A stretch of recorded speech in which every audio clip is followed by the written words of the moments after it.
ಮಾಡಿದ್ರು ಇವತ್ತು ಪರವಾಗಿಲ್ಲ ಮಾತಾಡ್ಸ್ಬೋದು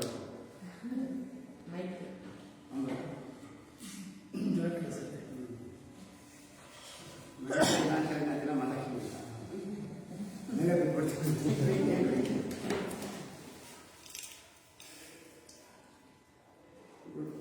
ಇರಬೇಕು ನಮ್ಗೆ ಆ ಥರ ಇರಬೇಕು.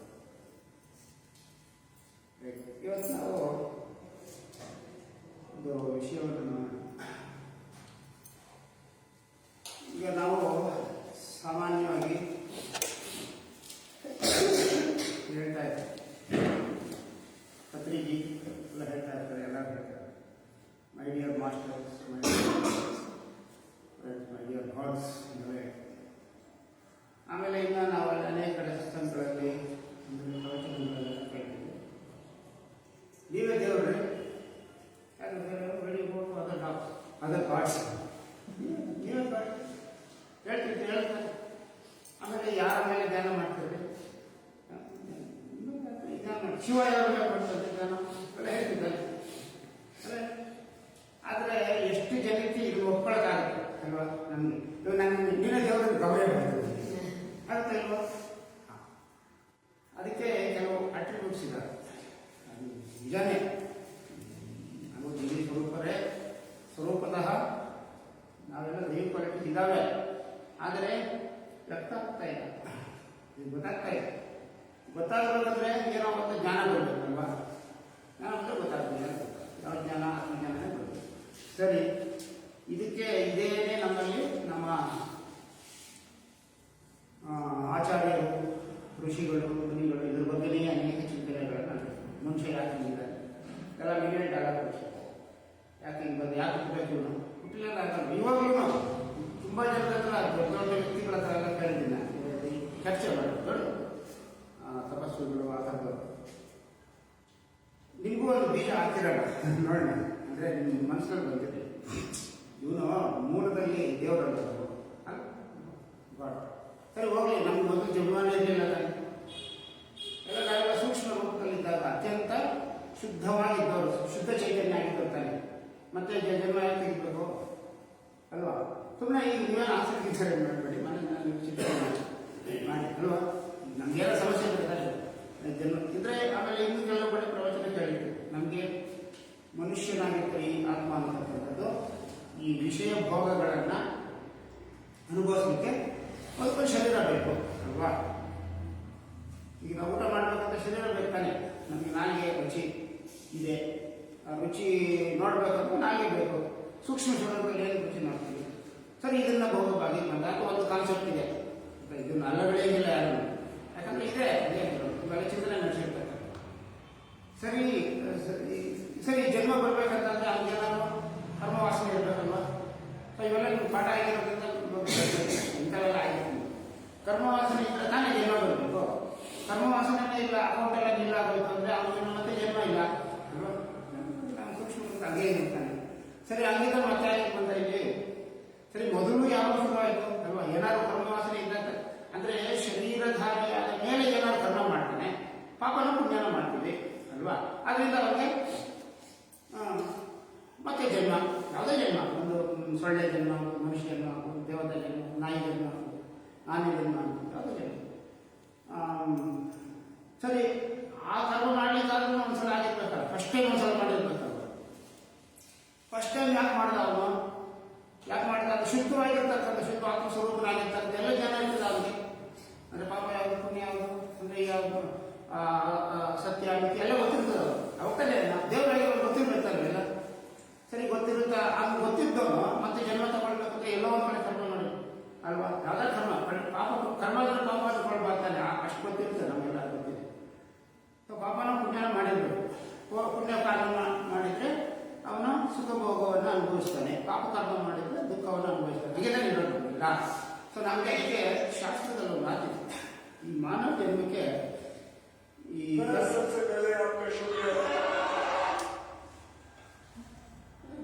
ಮ್ಯಾಚ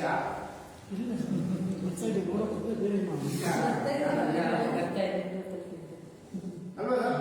ಚಿಂತನೆ ಅಲ್ವಾ? ಒಂದಾಗಿರ್ಬೇಕು. ಪಾಪ ಕರ್ಮ ಮಾಡಿ ಮಾಡಿದರೆ ದುಃಖವನ್ನು ಅನುಭವಿಸ್ತಾನೆ, ಪುಣ್ಯಕರ್ಮ ಮಾಡಿದರೆ ಸುಖವನ್ನು ಅನುಭವಿಸ್ತಾನೆ. ಆ ಮೊದಲನೇ ಮಾಡೋದಕ್ಕಾಗ ಬಂದಿರ್ಬೇಕಲ್ಲ. ಸೊ ಈ ಜನ್ಮ, ಮಾನವ ಜನ್ಮ ಯಾವುದೇ ಶರೀರ ಬಂದರೆ ಇವನು ಅಪೂರ್ಣ ಅಥವಾ ಇವನಿಗೆ ಪಾಪ ಕಟ್ಟಿಟ್ಟು ಮತ್ತೆ ಜನ್ಮ ಬರ್ತಾ ಇರ್ತದೆ ಅನ್ನೋದು ಗೊತ್ತಿರುತ್ತಲ್ವಾ. ಶುದ್ಧ ಬುದ್ಧಿರಾಗಿದ್ದು ಗೊತ್ತಿರ್ಬೇಕು ಅವನಿಗೆ. ಮತ್ತೆ ಅವನು ಯಾಕೆ ಗೊತ್ತಾ ಅಲ್ವಾ, ಗೊತ್ತಿರೋನು ಯಾಕೆ ಬರ್ತಾನೆ, ಗೊತ್ತಿದ್ದು ಬೆಂಕಿ ಸುಡುತ್ತೆ ಅಂತ ಗೊತ್ತಾದ್ಮೇಲೆ ನಮಗೆ. ಚಿಕ್ಕ ಮಕ್ಕಳಾದರೆ ಹೆಂಗೆ ಕೈ ಇದ್ದೇವೆ ಸುಟ್ಕೊಂಡು ಹೋಗ್ತಾರೆ, ಒಂದ್ಸಲ ಸುಟ್ಕೊಂಡ ಮೇಲೆ ಗೊತ್ತಾಗ್ತಿರುತ್ತೆ. ಇಲ್ಲ ನಾವು ಕೈ ಇಡ್ತೀವ ಬೆಂಕಿ ಅಂದರೆ ಪರವಾಗಿಲ್ಲ ಏನಾದರೂ ಅಂತ ಇರ್ತೀವ, ಹೇಳೋದಿಲ್ಲ ತಾನೆ. ಸೊ ಆ ಥರ ಇನ್ನೊಂದು ಯಾವಾಗ ಬಂತು, ಇದಕ್ಕೆ ತುಂಬ ಕಾನ್ಸೆಪ್ಟ್ಸ್ಗಳು. ಇದು ಈ ಸುಮ್ಮನೆ ಹಾಗೆ ಡೈರೆಕ್ಟ್ ಹೇಳ್ಬೋದು, ಬೇರೆ ಬೇರೆ. ಅದಕ್ಕೆ ಇವಾಗ ನಮ್ಮಲ್ಲಿ ದ್ವೈತ ಅದ್ವೈತ ವಿಶಿಷ್ಟ ಬಂದಿರತಕ್ಕಂಥದ್ದು ನಮ್ಮಲ್ಲಿ ಇದಾವೆ. ಸರಿ ಇರಲಿ, ಪೀಠಿಕೆ ಹೇಳಿದ ಅಷ್ಟೇ ನಮಗೆ, ಈಗ ಅದು ವಿಷಯ ಅಲ್ಲ ನಮಗೆ. ಸರಿ, ಈಗ ನಾವು ಇಲ್ಲಿ ಬರೋಣ, ನಾವು ಗಾಡ್ಸ್ ತಾನೆ. ಸೊ ಆ ಒಂದು ಗಾಡ್ಲಿನೆಸ್ ಅಥವಾ ಡಿವಿನಿಟಿಯನ್ನು ನಾವು ಫೀಲ್ ಮಾಡಬೇಕಲ್ವಾ. ಫೀಲ್ ಮಾಡಿದ್ರೆ ತಾನೇ ನಾವು ಗಾಡ್ ಅನ್ನೋದು. ಇವಾಗ ಒಂದು ಬೆಕ್ಕು ಇರ್ತದೆ, ಬಂದು ಬೆಕ್ಕು ನಾವು ಆತ್ಮಸ್ವರೂಪ ಅಂತ ಹೇಳ್ತಾ, ಅದಕ್ಕೆ ಗೊತ್ತಿಲ್ಲ, ಎವಲ್ಯೂಷನ್ ಆಗಿದೆ. ಮನುಷ್ಯ ಹೇಳ್ತೀವಿ ಅಷ್ಟೇ ಬಾಯಿನಲ್ಲಿ, ಆದರೆ ನಮ್ಗೆ ಫೀಲ್ ಆಗ್ತಾ ಇಲ್ಲ. ನಮ್ಗೆ ಫೀಲ್ ಕ್ವಾಲಿಟೀಸ್ ಇರ್ಬೇಕಲ್ವಾ. ಸತ್ಯ ಜ್ಞಾನ ಅಂತ ಆ ಥರ ಇದ್ರೆ ತಾನೇ ಫೀಲ್ ಆಗುತ್ತೆ, ನಮ್ಗೆ ಆಗ್ತಾ ಇಲ್ಲಪ್ಪ. ನೀವು ಹೇಳ್ತೀರ ನೀವು god you are nothing but god ಸರಿನೇ ಗೊತ್ತಾಗ್ತಾ ಇಲ್ಲ, ಏನು ಮಾಡೋದು. ಅದಕ್ಕೇನೆ ಸಾಧನೆ ಒಂದು ಇರಲಿ, ಅದು ಗೊತ್ತಿರುತ್ತೆ, ವಿಷಯ ಗೊತ್ತಿದೆ. ಸರಿ, ಈ ಡಿವಿನಿಟಿ ನಮ್ಮಲ್ಲಿ ಗೊತ್ತಾಗಬೇಕು ಅಂತಂದರೆ ಅದಕ್ಕೆ ನಮಗೆ ಕೆಲವು ಕ್ವಾಲಿಟೀಸ್ ಇರಬೇಕು. ಆ ಕ್ವಾಲಿಟೀಸ್ ನಮ್ಮಲ್ಲಿ ಯಾವಾಗ ಉತ್ಪತ್ತಿ ಆಗುತ್ತೋ, ಆ ಒಂದು ಗುಣಗಳು ನಮ್ಮಲ್ಲಿ ವ್ಯಕ್ತವಾಗುತ್ತೋ, ಅಥವಾ ನಾವು ಅದನ್ನು ನಮ್ಮದಾಗಿ ಮಾಡಿಕೊಳ್ಳುತ್ತೇವೋ ಅಥವಾ ಆ ರೀತಿಯಲ್ಲಿ ಮುಂದುವರಿತೇವೋ, ಆವಾಗ ನಮಗೆ ಸ್ವಲ್ಪ ಮಾಡಿದಂಗೆ ಡಿವಿನಿಟಿ ಅನ್ನೋ ಅರ್ಥ ಆಗುತ್ತೆ. ಬೇಸಿಕ್ ಕಾನ್ಸೆಪ್ಟ್ ಇದೆ, ತುಂಬ ಡೀಟೇಲ್ ಆಗಿಲ್ಲ, ಒಂದು ರಾಕ್ ಅಂಡರ್ಸ್ಟ್ಯಾಂಡಿಂಗ್. ಅದಕ್ಕೊಂದು ಸಣ್ಣ ಒಂದು ಎಕ್ಸಾಂಪಲ್ಸ್ ಇದೆ ನೋಡಿ. ಅದಕ್ಕೆ ಈಗ ಹೇಳಿದ್ರೆ ಗೊತ್ತಾಗ್ಬೋದು ಅಂತ ನಾನು ಬರ್ತೀನಿ. ಒಂದು ನೀರು ಅಂತ ಇದೆಯಾ, ನೀರು. ಆ ನೀರಿಗೆ ಒಂದು ಏನೋ ಅದೇ ಮೇಲೆ ಇರೋದು ಸಿಹಿ ನೀರು ಅಂತ ಹೋಗ್ತದೆ. ಅದಕ್ಕೂ ನೀರೇ ಅನ್ನೋದು ಉಪ್ಪು ನೀರು, ಆಮೇಲೆ ಮಣ್ಣು ನೀರು. ಮಣ್ಣು ಬರ್ತದೆ, ಮೇಲಿಂದ ನೀರು ಬೀಳ್ತದೆ, ನನ್ನ ಮೇಲೆ ಮಣ್ಣು ಆಗುತ್ತೆ, ಗುಡ್ಡ ನೀರು. ಪಚ್ಚೆ ನೀರು ಮರಗಿಂದ ಬರ್ತದೆ, ಅದು ನೀರೇ. ಆಮೇಲೆ ಇನ್ನು ಕೆಮಿಕಲ್ ನೀರು ಎಲ್ಲ ಫ್ಯಾಕ್ಟ್ರಿಗಳೆಲ್ಲ ಬಿಡ್ತಾರೆ, ಅದು ನೀರೇ. ಆಮೇಲೆ ಇನ್ನೂ ಒಂದಷ್ಟು ನೀರು ಬಿಡ್ತಾರೆ, ನಿಮ್ಗೆ ಗೊತ್ತಿರ್ತದಲ್ವ. ಇನ್ನೇ ಬೇರೆ ಬೇರೆ ನೀರು ಬರೋದು, ಪವಿತ್ರ ನೀರು. ಅಲ್ಲಿ ಇದರಲ್ಲಿ ಕುಂಭಮೇಳ ಅಲ್ಲಿ ಬಹಳ ಪವಿತ್ರ ನೀರು. ಇಲ್ಲಿ ಕಾವೇರಿ ನೀರು ಸ್ವಲ್ಪ ಪವಿತ್ರ, ಇಲ್ಲಿದೆಯಲ್ಲ ಇಲ್ಲಿ ಕೂಡ ಸಂಗಮ ಇಲ್ಲ, ಸ್ವಲ್ಪ ಪವಿತ್ರ, ಅದು ಮಹಾಪವಿತ್ರ. ಸರಿ, ಇನ್ಯಾವುದಾದ್ರು ಒಂದು ನೀರು ಇರ್ತದೆ, ಆ ಕಡೆ ಇನ್ನೊಂದು ಚಿಕ್ಕ ನದಿ ಒಂದು ತೊರೆ, ಇಲ್ಲಿ ವೃಷಭಾವತಿ ಅಂತ ಒಂದು ನೀರು. ಇದು ನದಿ ಹಾಕಿ ಇದು ತೊರೆ, ಇದು ಅಳಗಳು ಬರ್ತಿರ್ತದೆ. ನೀವೇನು ಅಳಗುರ ತರ ಕಾಣ್ತಾ ಇಲ್ಲ, ನೀವೇನು ವೃಷಭಾವತಿ ನದಿ ಅಂತ ಗೊತ್ತು ಅಷ್ಟೇ. ಗೊತ್ತು, ಚೆನ್ನಾಗೇ ಇತ್ತು ಅದು. ಯಾಕಂದ್ರೆ ನಾವು ಚಿಕ್ಕ ವಯಸ್ಸಾಗಿ ನೋಡಿದ್ವಿ, ಅಲ್ಲೇ ತರ ಎಲ್ಲ ನಾವೆಲ್ಲ ಆಟ ಆಡ್ಕೊಂಡು ನೀವು ನೋಡಿದ್ರಲ್ವ, ನೀವೇ ಅಷ್ಟು ಕಾಣ್ತಾ ಇಲ್ಲ. ಅಲ್ಲೆಲ್ಲ ಇರೋದ ಸರಿ ಇರಲಿ, ನಾವೆಲ್ಲ ಬರೋಣ. ವೃಷಭಾವತಿ ನೀರಾಗ್ಬಿಟ್ಟಿದೆ, ಮೊದಲು ಚೆನ್ನಾಗಿತ್ತು, ಈಗ ನೋ. ಈಗ ಅಲ್ಲಿ ಕಾಲಿಟ್ಟು ಸರ್ವರೋಗ ಗ್ಯಾರಂಟಿ. ಅವಾಗೆಲ್ಲ ಸ್ವಿಮ್ ಮಾಡೋರು ಹುಡುಗರಲ್ಲ, ಅಲ್ಲಿ ಇನ್ನೊಂದು ಸರ್ಪ್ರೈಸ್, ಅಲ್ಲಿ ಕಮರ್ಷಿಯಲ್ ಇದೆಯಲ್ಲ, ಸುಮ್ಮನೆ ಕ್ರಾಸ್ ಅಲ್ಲೆಲ್ಲ ಚೆನ್ನಾಗಿದೆ. ನಾವು ಓಡಾಡೋದು ನೋಡ್ಕೊಂಡು ಎಲ್ಲ ಮಾಡಿ. ಆಮೇಲೆ ಇನ್ನೇನಾದ್ರೂ ನೀರಿದೆ, ಆದರೆ ಈ ಎಲ್ಲದಕ್ಕೂ ನೀರು ಕಾಮನ್ ಫ್ಯಾಕ್ಟರ್ ಅಲ್ವಾ. ಸೊ ಈಗ ನಾವು ನಮ್ಮ ಸಮೀಕರಣಕ್ಕೆ ಬರೋಣ. ಈ ನೀರು ಅನ್ನತಕ್ಕಂಥದ್ದು ಆತ್ಮ ಅಂತ ಇಟ್ಕೊಳ್ಳೋದು. ಈ ಮಿಕ್ಕಿದ್ರಲ್ಲಿ ಆಟ್ರಿಬ್ಯೂಟ್ಸ್ ಇದಾವಲ್ವ, ಕಪ್ಪು, ಸಿಹಿ, ಪವಿತ್ರ, ಅಪವಿತ್ರ, ಕೊಳಚೆ, ಮಣ್ಣು, ಬಗಡ, ರಾಸಾಯನಿಕದಲ್ಲಿ ತುಂಬಿರ್ತಕ್ಕಂಥದ್ದು, ಈ ಬಳಸಲು ಯೋಗ್ಯವಾಗಿರ್ತಕ್ಕಂಥದ್ದು, ಬಳಸಲು ಯೋಗ್ಯವಾಗಿರ್ತಕ್ಕಂಥದ್ದು, ಇವೆಲ್ಲ ಅದಕ್ಕೆ ಆಟ್ರಿಬ್ಯೂಟ್ಸ್. ಸೊ ಇದೆಲ್ಲ ಈ ಆಟ್ರಿಬ್ಯೂಟ್ನೆಲ್ಲ ತೆಗೆದುಬಿಟ್ರೆ ಅವಾಗ ಶುದ್ಧ ನೀರು ಅಲ್ವಾ. ಸಿಹಿ ನೀರು ಅಂದ್ರೆ ಏನು, ಸಿಹಿಯಾಗಿರ್ತದೆ ಅಂದ್ರೆ ಅದಕ್ಕೆ ಶುದ್ಧ ನೀರಿಗೆ ಬಣ್ಣ ಇರುವುದಿಲ್ಲ. ಸ್ಕೂಲಲ್ಲೆಲ್ಲ ಹೇಳ್ಕೊಟ್ಟಿರ್ತಾರದು ಅಲ್ವಾ, ಹೇಳಿರಲ್ಲ. ಶುದ್ಧ ನೀರಿಗೆ ಬಣ್ಣ ವಾಸನೆ ಸಿಹಿ ನೀರಿಂದ ಬಿಟ್ಟು ಅಂದ್ರೆ ಏನೋ ಅದರಲ್ಲಿ ಕೆಲವು ಮಿನರಲ್ಸ್ ಇರ್ತವೆ, ಸಿಹಿ ಲವಣಾಂಶ ಜಾಸ್ತಿ, ಉಪ್ಪು ನೀರು ಹಾಕಿ ಸಮುದ್ರದಲ್ಲಿ ಇರ್ತದೆ. ಆಮೇಲೆ ಇನ್ನೆಲ್ಲ ಒಂದು ಇಸ್ರೇಲ್ ಹತ್ರ ಆ ನೀರು ಹೆಣ್ಮಕ್ಳು ಅಂದ್ರೆ ನೀವು ಅದ್ರ ಮೇಲೆ ಮಲ್ಕೊಂಡು ಮುಳುಗೋದಿಲ್ಲ, ಅವಸರ ನೀವು ಅಲ್ಲೇ ಪ್ರಾಣಾಯಾಮ ಮಾಡ್ಕೊಂಡು ಅಲ್ಲಿ ಯೋಗ ಮಾಡ್ಬೇಕಂತ ಏನಿಲ್ಲ. ಕೇಳಿದ್ರೆ ಡೆಡ್ ಸಿ ಅಂತ ಒಂದಿದೆ, ಡೆಡ್ ಸಿ ಮಲ್ಕೊಂಡ್ರೆ ನಾವೆಲ್ಲ ನೀರಿನ ಮಲ್ಕೊಂಡಿಗೆ ತೇಲುವಂಥದ್ದೇನೋ ಸ್ಟಾಪ್ ಬಿಟ್ಟು ಆ ನೀರು ಕೊತ್ಕೊಂಡು ಅಲ್ಲೆಲ್ಲ ಮಾಡೋಂಗಿಲ್ಲ. ನೀವು ಮಲ್ಕೊಂಡ್ರೆ ಅದ್ರ ಮೇಲೆ ತೇಲ್ತಾ ಇರ್ತೀವಿ, ಅಲ್ಲೆಲ್ಲ ಹೋಗ್ತಾರೆ ಅಷ್ಟೇ. ನೀವೆಲ್ಲ ಹೋಗಿರ್ಬೋದು ಡೆಡ್ ಸಿ ನೋಡಿ ಇವಾಗ ಇಸ್ರೋಲ್ ಓದಿಲ್ಲ. ಸರಿ, ಈ ಥರ ಈ ಆಟಿಟ್ಯೂಡ್ನೆಲ್ಲ ತೆಗಿಬೇಕು. ಅವಾಗ ನೀರು ನೀರಾಗಿ ಕಾಣ್ತದೆ, ಇಲ್ಲಾಂದ್ರೆ ನೀರಾಗಿ ಕಾಣುತ್ತಾ ಮಗನ ವೃಷಭವಾಗಿ ನೀರು ಥರ ಕಾಣುತ್ತಾ. ನೀರಿದೆ, ಅದು ನೀರಲ್ಲಿ ಬೇಸಿಕ್ ಕ್ವಾಲಿಟೀಸ್ ಒಳಗಡೆ ಅಂತರ್ಗತವಾಗಿದೆ, ಎಷ್ಟು ಇದೆ ಒಳಗಡೆ. ಆದರೆ ಈ ಕೆಮಿಕಲ್ಸ್ ಜಾಸ್ತಿ ಇರೋದು ಆಟಿಟ್ಯೂಡ್. ಅದೇ ಥರನೇ ನಮಗೂ ನಾವು ಈ ಶುದ್ಧಾತ್ಮ ಅಂತಕ್ಕಂಥದ್ದೆಲ್ಲ ಅದು ನೀರು ಅಂತ ಇಟ್ಕೊಂಡ್ರೆ ಇದು ಸುತ್ತಲೂ ಇರ್ತಕ್ಕಂಥದ್ದು ನಮಗೆ ಬೇಡವಾಗಿರ್ತಕ್ಕಂಥ ವಿಷಯಗಳು ಅಂತಂದ್ರೆ ಅದ್ರ ಮೇಲೆ ಇರ್ತಕ್ಕ ಪಾಪ ಪುಣ್ಯ ಅನ್ನೋದು ಬಿಡೋಣ. ಅದು ಬಿಟ್ಟು ಇಲ್ಲ ಅಂತಕ್ಕಂಥ ನಮ್ಮಲ್ಲಿ ಇರ್ತಕ್ಕಂಥ ಆಸುರಿ ಗುಣಗಳು ಅವೆಲ್ಲ ಏನಿದಾವೋ ಅದು ನೀರಂತ ಬಿಡ್ತಾ ಇಲ್ಲ. ನಾನು ಆನಂದವಾಗಿರ್ಲಿಕ್ಕೆ ಬಿಡ್ತಾ ಇಲ್ಲ ನನ್ನ ಸಮಸ್ಯೆಗಳು ಅಲ್ಲ. ನನ್ನ ಆನಂದ ಸ್ವರೂಪ ಯಾವಾಗ ಆನಂದದಲ್ಲಿ ಇರ್ಬೇಕಲ್ಲ ನಾವು. ಅಫಿಷಿಯಲ್ ಫೋಟೋಗ್ರಾಫರ್ ಸೊ ನೀರಾಗಿರ್ಲಿಕ್ಕೆ ಆಗ್ತಾ ಇಲ್ಲ. ಅಂದ್ರೆ ನಾನಾಗಿಲ್ಲ ಈಗ, ನಾನೇನೋ ಥರ ಅಲ್ವಾ, ಬೇರೆ ಥರ ಯಾವುದು. ನನಗೂ ಆನಂದವಾಗಿರ್ಬೇಕು ತಾನೆ. ಆತ್ಮಸ್ವರೂಪ ಯಾವುದು ಸಚ್ಚಿದಾನಂದ ಸ್ವರೂಪ. ನಾನು ಎಲ್ಲಿ ಯಾವಾಗ ಆನಂದವಾಗಿದ್ದೀವಿ, ಒಂದ್ಸಲ ನಗ್ತೀವಿ, ಒಂದ್ಸಲ ಅಳ್ತೀವಿ, ಒಂದ್ಸಲ ಪಾಪ ಮಾಡ್ಕೊಳ್ತೀವಿ, ಒಂದ್ಸಲ ದುಃಖದಲ್ಲಿ ದುಃಖ ಭಾಜನ ಜೀವನನೇ ಬೇಡ ಅಂದ್ಬಿಡ್ತೀವಿ. ಮೊನ್ನೆ ಯಾರೋ ನಮ್ಮ ಫ್ರೆಂಡ್ ಎಂಜಾಯ್ ಮಾಡಿದ್ರು, ಕಡೆ ಇಟ್ಟಿದ್ದೀರ ಒಳ್ಳೆ ಜನ ಓದ್ಬಿಟ್ಟಲ್ಲ ಜನ ಒಳ್ಳೆ ಪೊಸಿಷನ್ನಲ್ಲಿ ಇರೋದೆ. ಏನೋ ಬೈದ್ಬಿಡ್ತಂತೆ. ಅದಕ್ಕೆ ಒಳ್ಳೆಯವ್ರು ಇಬ್ರು ನಾವು ಏನೋ ಜೀವನನೇ ಬೇಡ ಆಗ್ತದೆ, ಸತ್ತೋಗ್ಬಿಡೋಣ ಅನ್ಸುತ್ತೆ. ಬೈದಿದ್ದೇನೆ ಒಂದೇ ಸಲ ದಿನಾಲೇ ಹೇಳೋಲ್ಲ. ಈ ಥರ ಎಲ್ಲ ಆಗಿರ್ತಾರೆ ಅಲ್ವಾ. ಯಾಕೆ ಆತ್ಮಸ್ವರೂಪ ಸಾಯ್ತಾನ ಅನ್ಬೇಕು ತಾನೆ. ಅದೇ ವಾಸಾಂತಿ ಜೀರ್ಣಾನಿ ಯಥಾ ವಿಹಾಯ ಗೃಹಾನಿ ನವಾನಿ ನರೋಪರಾಣಿ ಅಂತ ಗೀತೆ ಹೇಳಿ. ಇದಕ್ಕೆ ಏನಿಲ್ಲಪ್ಪ, ಜೀವ ಈ ದೇಹ ಅಂತಕ್ಕಂಥದ್ದು ಇದು ಒಂಥರ ಬಟ್ಟೆ ಇದ್ದಂಗೆ ಸ್ವಾಮಿ. ಈ ಒಂದು ಹಳೆದಾದ ಬೇರೆ ಹಾಕೊಂತೀವಿ, ಅದೇ ಥರನೇ ಆತ್ಮ ಅಂತಕ್ಕಂಥದ್ದು ಒಂದನ್ನು ಧರಿಸ್ಕೊಳ್ತಾನೆ ಅಂತ ತಾನೇ ಹೇಳೋದು. ಸೊ ಹಾಗಿರುವಾಗ ಸೊ ನಾವು ಏನು ಮಾಡಬೇಕು, ಉಪ್ಪು ಮಣ್ಣು ಕೆಮಿಕಲ್ಸ್ ಎಲ್ಲ ಕಿತ್ತಾಕ್ಬೇಕು. ಆ ಕಿತ್ತಾಕಿದ್ರೆ ನೀರಾಗಿರ್ತದೆ. ಈ ಬೊಗಡ ನೀರು ಇರ್ತದೆ ಅಂತ ಇಟ್ಕೊಳ್ಳಿ, ಎಲ್ಲ ಕುಂಟಾಯ್ತಾರೆ ಎಲ್ಲ ಇರ್ತದೆ. ಅಲ್ಲಿ ಒಳಗಡೆ ಒಂದು ಬಿದೋಗ್ಬಿಡ್ತಾರೆ, ಒಂದು ಚರ ಬಿದೋಗ್ಬಿಡ್ತಾರೆ. ಚಿನ್ನದ ಹುಡುಕ್ರೆ ನೀರು ಸ್ವಲ್ಪ ಕ್ಲಿಯರ್, ಕ್ರಿಸ್ಟಲ್ ಕ್ಲಿಯರ್ ವಾಟರ್ ನೆಲದಲ್ಲಿ ಕಾಣುತ್ತೆ. ಅಷ್ಟು ಎಲ್ಲಿ ಕಾಣ್ತಾ ಇದೆ ಬೊಗಡ? ಇಲ್ಲ ತಿಳಿಯ ಎಲ್ಲಿ ಕಾಣಬೇಕು, ತಿಳಿಯಾಗಿ ಕಾಣ್ಬೋದು, ಇಲ್ಲ ಎಲ್ಲಿ ಕಾಣುತ್ತೆ. ಸೊ ಆ ಥರ ಇರುವಾಗ ಅದೆಲ್ಲ ತಿಳಿವೇ ಆಗಬೇಕು ಅಂತಂದ್ರೆ ನಮಗೆ ತಿಳುವಳಿಕೆ ಬರಬೇಕು ಅಂತ. ತಿಳುವಳಿಕೆ, ಅರಿವು ಎಂಬತಕ್ಕಂಥ ಅದನ್ನೇ ಜ್ಞಾನ ಅಂತ ಕರೆಯೋದು. ತಿಳಿವು ಅನ್ನೋದು ಮತ್ತೆ ಅರಿವು ಜ್ಞಾನ ಇವೆಲ್ಲ ಒಂದು ಸಮಾನಾಂತರ ಪದಗಳು.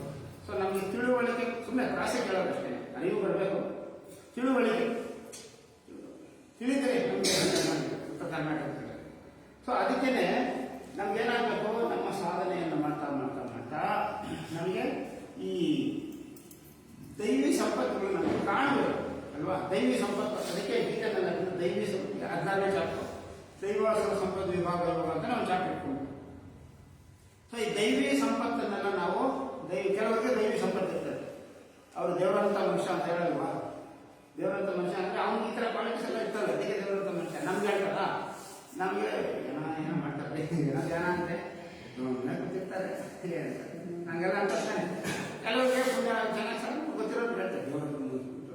ಯಾಕೆ ಅವ್ನಿಗೆ ಅವ್ನು ಯಾವಾಗಲೂ ಸಿಡಿ ಮುಡಿ ಕೊಡ್ತಾ ಇರೋದು, ಬೈಕ್ ಬಂದು ಬೈಯೋದು, ಆಮೇಲೆ ಮಾಡಬಾರ್ದ ಕೆಲಸಗಳೆಲ್ಲ ಮಾಡ್ತಾ ಇರ್ತಾನೆ. ತಿಳ್ಕೊಳ್ಳಿ ಅವ್ನು ದೇವರಂತ ಮನುಷ್ಯ ಅಂತ ಅಂದ್ರೆ ಅದು ಇರ್ಬಾರ್ತಾನೆ. ಸೊ ಅದನ್ನ ಈ ಒಂದು ಗೀತೆಯಲ್ಲಿ ಈ ಒಂದು ಚಾಪ್ಟರ್ ನಮಗೆ ಎಕ್ಸ್ಪ್ಲೈನ್ ಮಾಡ್ತಾರೆ.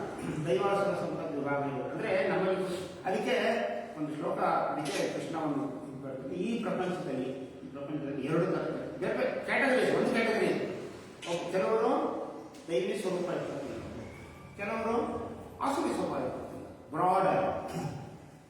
ಅದನ್ನೇನೆ ಕೆಲವರು ಜ್ಞಾನಿಗಳು, ಅಜ್ಞಾನಿಗಳು, ತಿಳುವಳಿಕೆ ಅಂತಕ್ಕಂಥ. ಆಮೇಲೆ ಇನ್ನೂ ಮುಂದುವರೆದ ಇನ್ನೂ 2 ಚಾಪ್ಟರ್ಗಳೆಲ್ಲ ಬರ್ತದೆ. ಕರ್ಮಯೋಗ, ಸಾಂಖ್ಯಯೋಗ, ಯೋಗಗಳೆಲ್ಲ ಬೇರೆ ಬೇರೆ ಡಿಮಾರ್ಕೇಶನ್ಸ್ ಇರ್ತವೆ. ಅವರವರ ಕೆಲಸ ಯಾವ್ಯಾವ ಥರ ಸಾಧನೆ ಮಾಡ್ತಾರೆ ಅದ್ರ ಮೇಲೆಲ್ಲ ಬೇರೆ ಬೇರೆ ಥರದ ಕ್ಯಾಟಗರೈಸೇಷನ್ ಮಾಡ್ಕೊಳ್ತೀವಿ. ಸೊ ಈಗ ನಮಗೆ ಏನು ನಮ್ಮಲ್ಲಿರ್ತಕ್ಕಂಥ ದೈವತ್ವ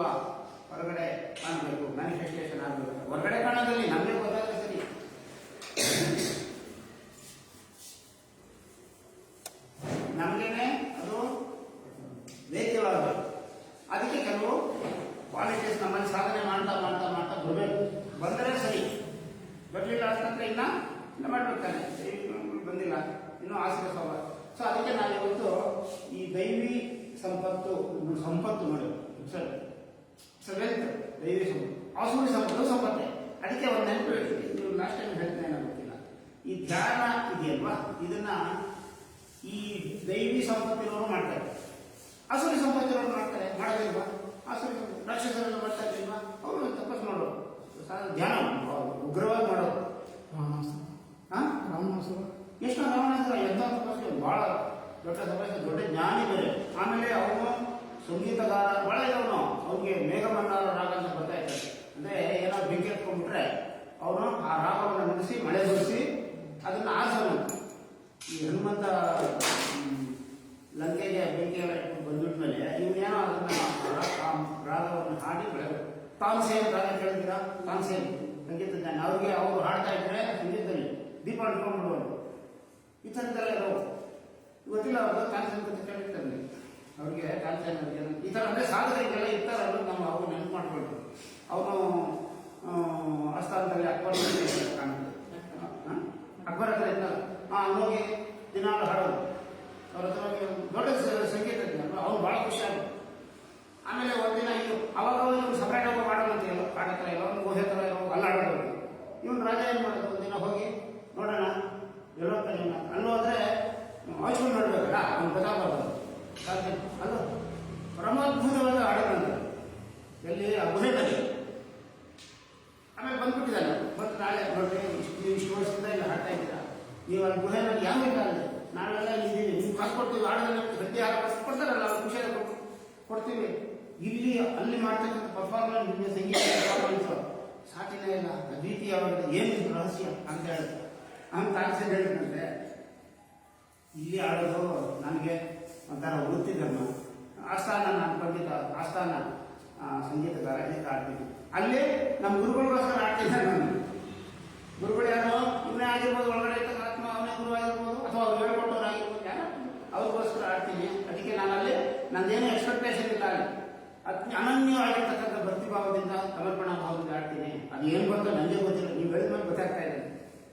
ಈ ಥರ ಅವೆಲ್ಲ ಬರ್ಬೇಕು ತಾನೆ, ಕ್ವಾಲಿಟೀಸ್ ಬರ್ಬೇಕು ನಾವು. ಸೊ ಅದಕ್ಕೆ ಈ ದೈವಿ ಸಂಪತ್ತು ಮತ್ತು ಆಸುರಿ ಸಂಪತ್ತು ಅನ್ನತಕ್ಕಂಥದ್ದು ಪ್ರಪಂಚದಲ್ಲಿ ಇದ್ದಾವೆ. ಸೊ ಆಸುರಿ ಸಂಪತ್ತು ಜಾಸ್ತಿ ಇರ್ತದೆ ಅವ್ರಿಗೆ. ಆಸುರಿ ಸಂಪತ್ತು ಎಷ್ಟು ನೋಡೋಣ, ಆಸುರಿ ಸಂಪತ್ತು ಯಾವುದು, ದೈವಿ ಸಂಪತ್ತು ಯಾವುದು ನೋಡೋಣ. ಒಂದು 26 ದೈವಿ ಸಂಪತ್ತನ್ನ ಲಿಸ್ಟ್ ಮಾಡಿದ್ದೆ ಗೀತಾ 14ನೇ ಚಾಪ್ಟರ್, ಬೇರೆ ಥರ ಇದ್ದಾವೆ. ಅದನ್ನೇ ಇದು ನಮಗೆ ಆಸುರಿ ಸಂಪತ್ತು ಅನ್ನತಕ್ಕಂಥ ನಮಗೆ ಬಂಧನವನ್ನು ಮಾಡುತ್ತದೆ, ಕರ್ಮಗಳಿಗೆ ಮತ್ತು ಅಂಟಿಸುತ್ತದೆ ಅಲ್ವಾ. ಕರ್ಮಗಳಿಗೆ ಅಂಟಿಸ್ತಂತಂದ್ರೆ ಕರ್ಮಾನುಸಾರೇಣ ಜನ್ಮ, ಕರ್ಮಾನುಸಾರ ಅಂದ್ರೆ ಬುದ್ಧಿಗೆ, ಕರ್ಮದ ಪ್ರಕಾರ ಅವನ ಬುದ್ಧಿ ಇರ್ತದೆ, ಅವನ ಕರ್ಮದ ಪ್ರಕಾರ ಅವನಿಗೆ ಜನ್ಮನೂ ಇರ್ತದೆ. ಅವನಿಗೆ ಅನೇಕ ಜನ್ಮಗಳಲ್ಲಿ ಬಂದು ಬೀಳ್ತಾ ಇರ್ತಾನೆ. ಇವನು ದೈವಿ ಸಂಪತ್ತಿ ಇರ್ತಕ್ಕಂಥವನು ಅವನಿಗೆ ಮೋಕ್ಷವನ್ನು ಹೊಂದುತ್ತಾನೆ, ಬಿಡುಗಡೆಯನ್ನು ಹೊಂದುತ್ತಾನೆ. ಮೋಕ್ಷ ಅಂದರೆ ಬೇರೆ ಬೇರೆ ಥರದ ಮೋಕ್ಷ, ಜೀವನ ಮುಕ್ತ ಅಂತಾರೆ, ಆಮೇಲೆ ಸದೇಹ ಮುಕ್ತಿ, ವಿದೇಹ ಮುಕ್ತಿ, ಈ ಥರದ್ದೆಲ್ಲ ಬೇರೆ ಬೇರೆ ಕಾನ್ಸೆಪ್ಟ್ ಇದ್ದಾವೆ. ಆಮೇಲೆ ನಮ್ಮವ್ರಿಗೆ ಸುಮಾರು ಜನಕ್ಕೆ ಅದುತ್ತಾನೆ ಮುಕ್ತಿ ಅಂತಂದ್ರೆ ನಮಗೆ. ಸೊ ನಾವೆಲ್ಲ ನಮಗೆ ಸಬ್ಜೆಕ್ಟ್ ಇದು ಮುಕ್ತಿ ಅಂದರೆ ಗೊತ್ತಾಗಬೇಕಾನೆ. ಸುಮ್ಮನೆ ನಮ್ಗೆ ಮುಕ್ತಿ ಬೇಕು ಏನಕ್ಕೆ ಮುಕ್ತಿ ಬೇಕು ಅಂತ ಕೇಳಿದ್ರೆ ಅದೆಲ್ಲ ಗೊತ್ತಿಲ್ಲ. ಸತ್ತೋದ್ಮೇಲೆ ನಾನು ಅಲ್ಲಿ ಹೋಗ್ಬಿಡ್ಬೇಕು, ಅದನ್ನು ಮುಕ್ತಿ ಹೋಗ್ಬಿಡ್ತಾರೆ ಕೆಲವರು ಅಲ್ವಾ. ಅನೇಕ ಡಿವಿಜನ್ ಮಾತಾಡ್ತಾರೆ, ಮರಳಿ ಬಂದವರೆಲ್ಲ ವರದಿ ತಂದವರೆಲ್ಲ ಇರ್ಬೋದು, ಸೂಕ್ಷ್ಮದಲ್ಲಿ ಇರ್ಬೋದು, ಇಲ್ಲಿ ಎಂಬುದಾಗಿ ನಮ್ಗೆ ಗೊತ್ತಾಗ್ತಾ ಇಲ್ಲ. ನಾವು ಹೋದ ಜನ್ಮದಲ್ಲಿ ದೊಡ್ಡ ಮಹಾನ್ ಸಾಧಕ ಗೊತ್ತಾಗಿರಬಹುದು ಅಲ್ವಾ, ಕಾನೂನು ಗೊತ್ತಾಗೋದಿಲ್ಲ ನಮ್ಗೆ ಹೇಳಿ ಅಂತ ಅವ್ರಿಗೂ ಎಕ್ಸ್ಪೀರಿಯನ್ಸ್ ನಿಮ್ದ ಇಲ್ಲ. ಇವಾಗ ನಮಗೆ ಪತ್ರಿಕೆಯವರು ಹೇಳಿದ್ರೆ ನಾನು ಒಂದು ಜನ್ಮದಲ್ಲಿ ಇದಾಗಿದೆ ಹೀಗೆ ಬುದ್ಧ ಹೇಳ್ತಾನೆ, ಅವ್ರಿಗೆ ಆಯ್ತು, ನಮ್ಗೆ ಗೊತ್ತಾಗ್ತಾ ಇಲ್ವಲ್ಲ. ನಿಮ್ಗೆ ಹೆಂಗೆ ಹೇಳೋದು ಅದನ್ನ, ಅನ್ಲೆಸ್ ಎಕ್ಸ್ಪೀರಿಯನ್ಸ್ ನಮ್ಗೆ ಹೆಂಗೆ ಗೊತ್ತಾಗ್ತದೆ. ಸೊ ಅದಕ್ಕೇನೆ ಇದೆಲ್ಲ ಕಟ್ಟಿಟ್ಬಿಡಿ, ಇಲ್ಲೇನೇನೆ ಮುಕ್ತ ಭಾವವನ್ನು ಅನುಭವಿಸ್ಬೇಕು ನಾವು. ಅದನ್ನ ಅಟ್ಲೀಸ್ಟ್ ಧ್ಯಾನದಲ್ಲಿ ಇರುವಾಗ, ಧ್ಯಾನ ಗಾಢ ಸ್ಥಿತಿಯಲ್ಲಿ ಆ ಮುಕ್ತ ಭಾವ ಅನುಭವಿಸ್ಬೇಕಾನೆ ನಾವು. ಅದು ಫೀಲ್ ಆಗ್ಬೇಕಾದ್ರೆ ನಮಗೆ ಮುಕ್ತಿ ಅಂತದ್ದು, ಮುಕ್ತ ಭಾವ ಏನೇನಿದೆ, ಎಲ್ಲೆಲ್ಲಿಂದ ಮುಕ್ತಿ ಬರಬೇಕು, ಇದೆಲ್ಲ ಕಾನ್ಸೆಪ್ಟ್ ಬರುತ್ತೆ ಇಲ್ವೋ. ಆಮೇಲೆ ಇನ್ನು ಮೂಲದಲ್ಲಿ ಹೋಗ್ಬೇಕು ಅಂತಂದ್ರೆ ಆತ್ಮನಿಗೆ ಮುಕ್ತಿ ಅನ್ನುವುದು ಇರುವುದಿಲ್ಲ. ಇದನ್ನ ಸುಮ್ಮನೆ ಹೇಳಿರ್ತೀನಿ, ನಿಮಗೆ ಅನುಸಂಧಾನ ಮಾಡ್ಲಿಕ್ಕೆ ಅನುಕೂಲ. ನೆಕ್ಸ್ಟ್ ಇನ್ನೆಲ್ಲ ಓದಿದಾಗ ನಿಮ್ಗೆ ಗೊತ್ತಾಗ. ಯಾಕಂತಂದ್ರೆ ಅವ್ನು ಬಂಧನ ಇರ್ತದೆ ಮುಕ್ತಿ, ಅವನಿಗೆ ಪಾಪವು ಪುಣ್ಯವಾಗುವುದು ಅಂಟಿಸೋದು ನಾವು ಇರ್ತದೆ. ಹಂಗಿರೋ ಮುಕ್ತಿಯಿಂದ ಬರಬೇಕು, ಬರೋದಿಲ್ಲ. ಯಾಕೆ ಬರುತ್ತೆ ಅಂತಂದ್ರೆ ಅವನು ಈ ಗುಣಗಳ ಸ್ವಭಾವದಿಂದ ಇರ್ತಾನಲ್ಲ, ತ್ರಿಗುಣ ಸ್ವಭಾವದಲ್ಲಿ ಅಂಟ್ಕೊಂಡಿರ್ತಾನೆ. ಅದಕ್ಕೋಸ್ಕರ ಅವ್ರು ಬಂದದನ್ನ ಅಂದುಕೊಂಡಿರುತ್ತಾನೆ ಅಂತ.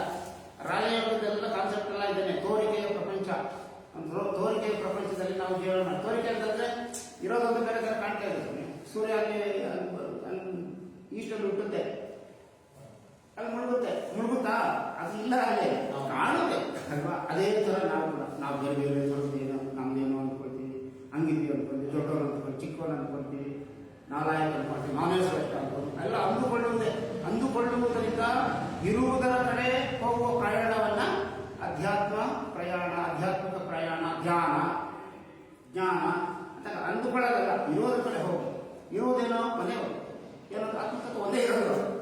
ಆಮೇಲೆ ಮಿಕ್ಕಿದೆಲ್ಲ ಆಟಿಟ್ಯೂಡ್ಸ್ ಇನ್ನೇನಿದ್ದಲ್ಲಿ.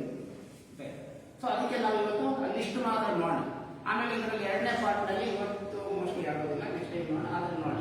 ಈ ಆಸುರಿ ಸ್ವಭಾವ, ದೈವಿ ಸ್ವಭಾವದವರು ಯಾವ ತರ ಪ್ರವರ್ತನೆ ಮಾಡ್ತಾರೆ, ಮತ್ತೆ ಅವ್ರಿಗೆ ಏನು ಮುಂದೆ ಈ ಜನ್ಮದಲ್ಲೇ ಅಥವಾ ಈ ಜನ್ಮ ಮುಗಿದ ಮೇಲೆ ಯಾವ್ಯಾವ ಥರದ ಏನೇನು ಹಾಕ್ತಾರೆ ಅವರು ಅನ್ನೋದನ್ನ ಗೀತೆ ಹೇಳುತ್ತೆ. ಆಸುರಿ ಸ್ವಭಾವದವರು ಏನಾಗ್ತಾರೆ ಮುಂದೆ ಅದನ್ನು ಹೇಳ್ತಾರೆ, ಅದನ್ನ ನಾವು ನೋಡೋಣ. ಸೊ ಇದರಲ್ಲಿ ಒಂದು 26 ಕ್ವಾಲಿಟೀಸ್ನ ಹೇಳಿದ್ರೆ ನಿಮ್ಗೆ ಅಲ್ಲಿ ಗೊತ್ತಿರ್ತದೆ. ಸೊ ನಾವು ಕೆಲವು ಕಾನ್ಸೆಪ್ಟ್ಸ್ ಅಥವಾ ಕೆಲವು ಪರಿಭಾಷೆ ಹೊಸದಾಗಿರುತ್ತೆ, ಅದನ್ನು ಮಾತ್ರ ಸ್ವಲ್ಪ ಜಾಸ್ತಿ ಹೇಳ್ತೀವಿ, ಮಿಕ್ಕಿದ್ದೆಲ್ಲ ನಮ್ಗೆ ಗೊತ್ತಿರುತ್ತೆ. ಸೊ ನಾವು ಸುಮ್ಮನೆ ನೆನಪು ಮಾಡ್ಕೊಂಡಿರ್ತೇವೆ.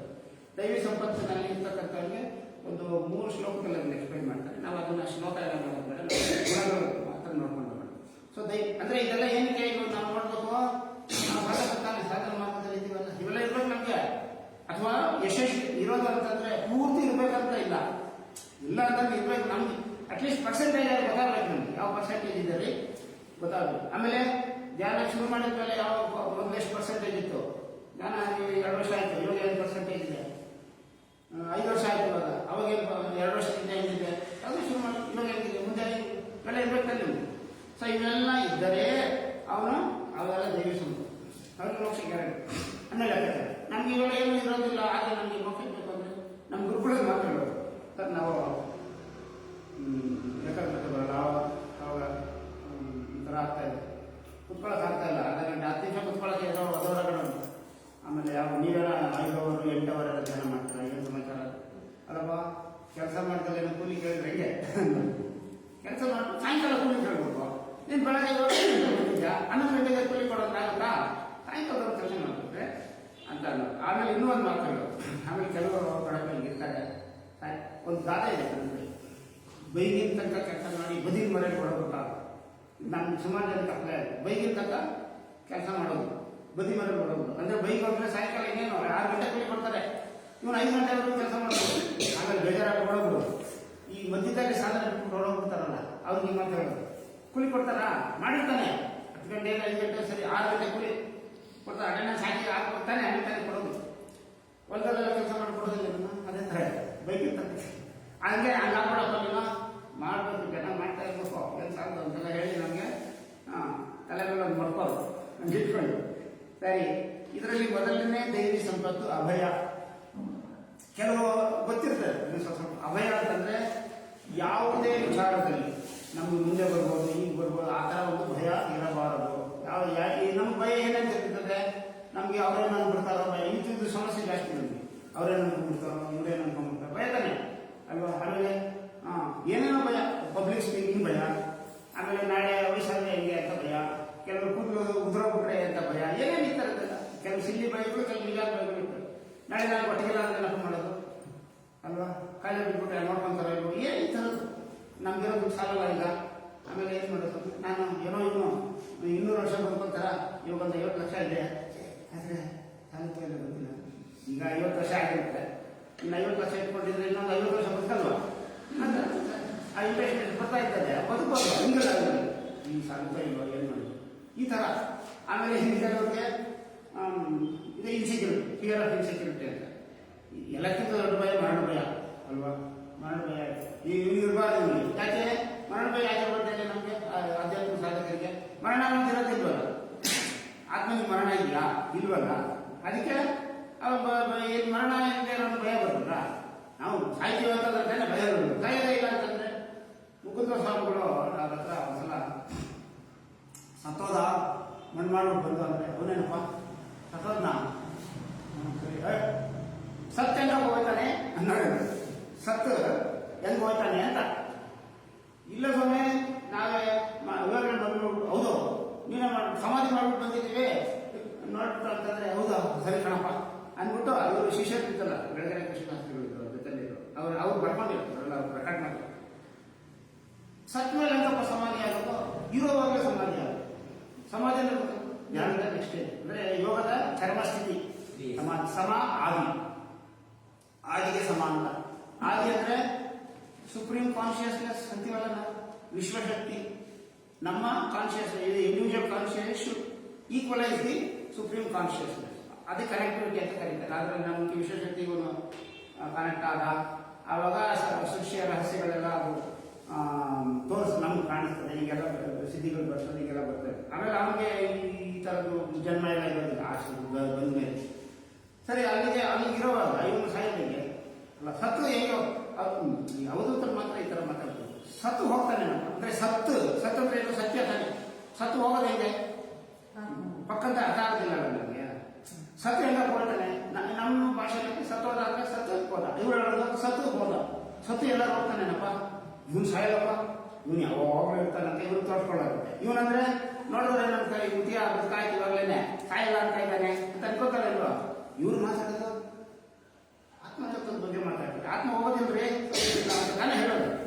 ಸೊ ಈ ತರ ಈ ಅಭಯ ಅನ್ನತಕ್ಕಂಥದ್ದು ನಮಗೆ ಎಷ್ಟೆಷ್ಟು ಭಯ ಏನು ಭಯ ಇರ್ಬೋದು. ನಾಳೆ ಇವತ್ತೆಷ್ಟು ಅಷ್ಟು ನೋಡ್ಕೊಳ್ತಾ ಇರ್ಬೋದು. ನಾಳೆ ಏನೋ ನಾವು ಗೊತ್ತಿರೋ ಸ್ವಲ್ಪ ಪ್ಲಾನ್ ತುಂಬಾ ಕೆಲವರೆಲ್ಲ 20 ವರ್ಷದ ಪ್ಲಾನ್ ಮಾಡ್ಕೊಳ್ಳೋದು ಏನೋ ಪ್ಲಾನ್ ಆ ಪ್ಲಾನ್ ತರ ವರ್ಕ್ ಆಗ್ಬೇಕಂತ ಏನಿಲ್ಲ.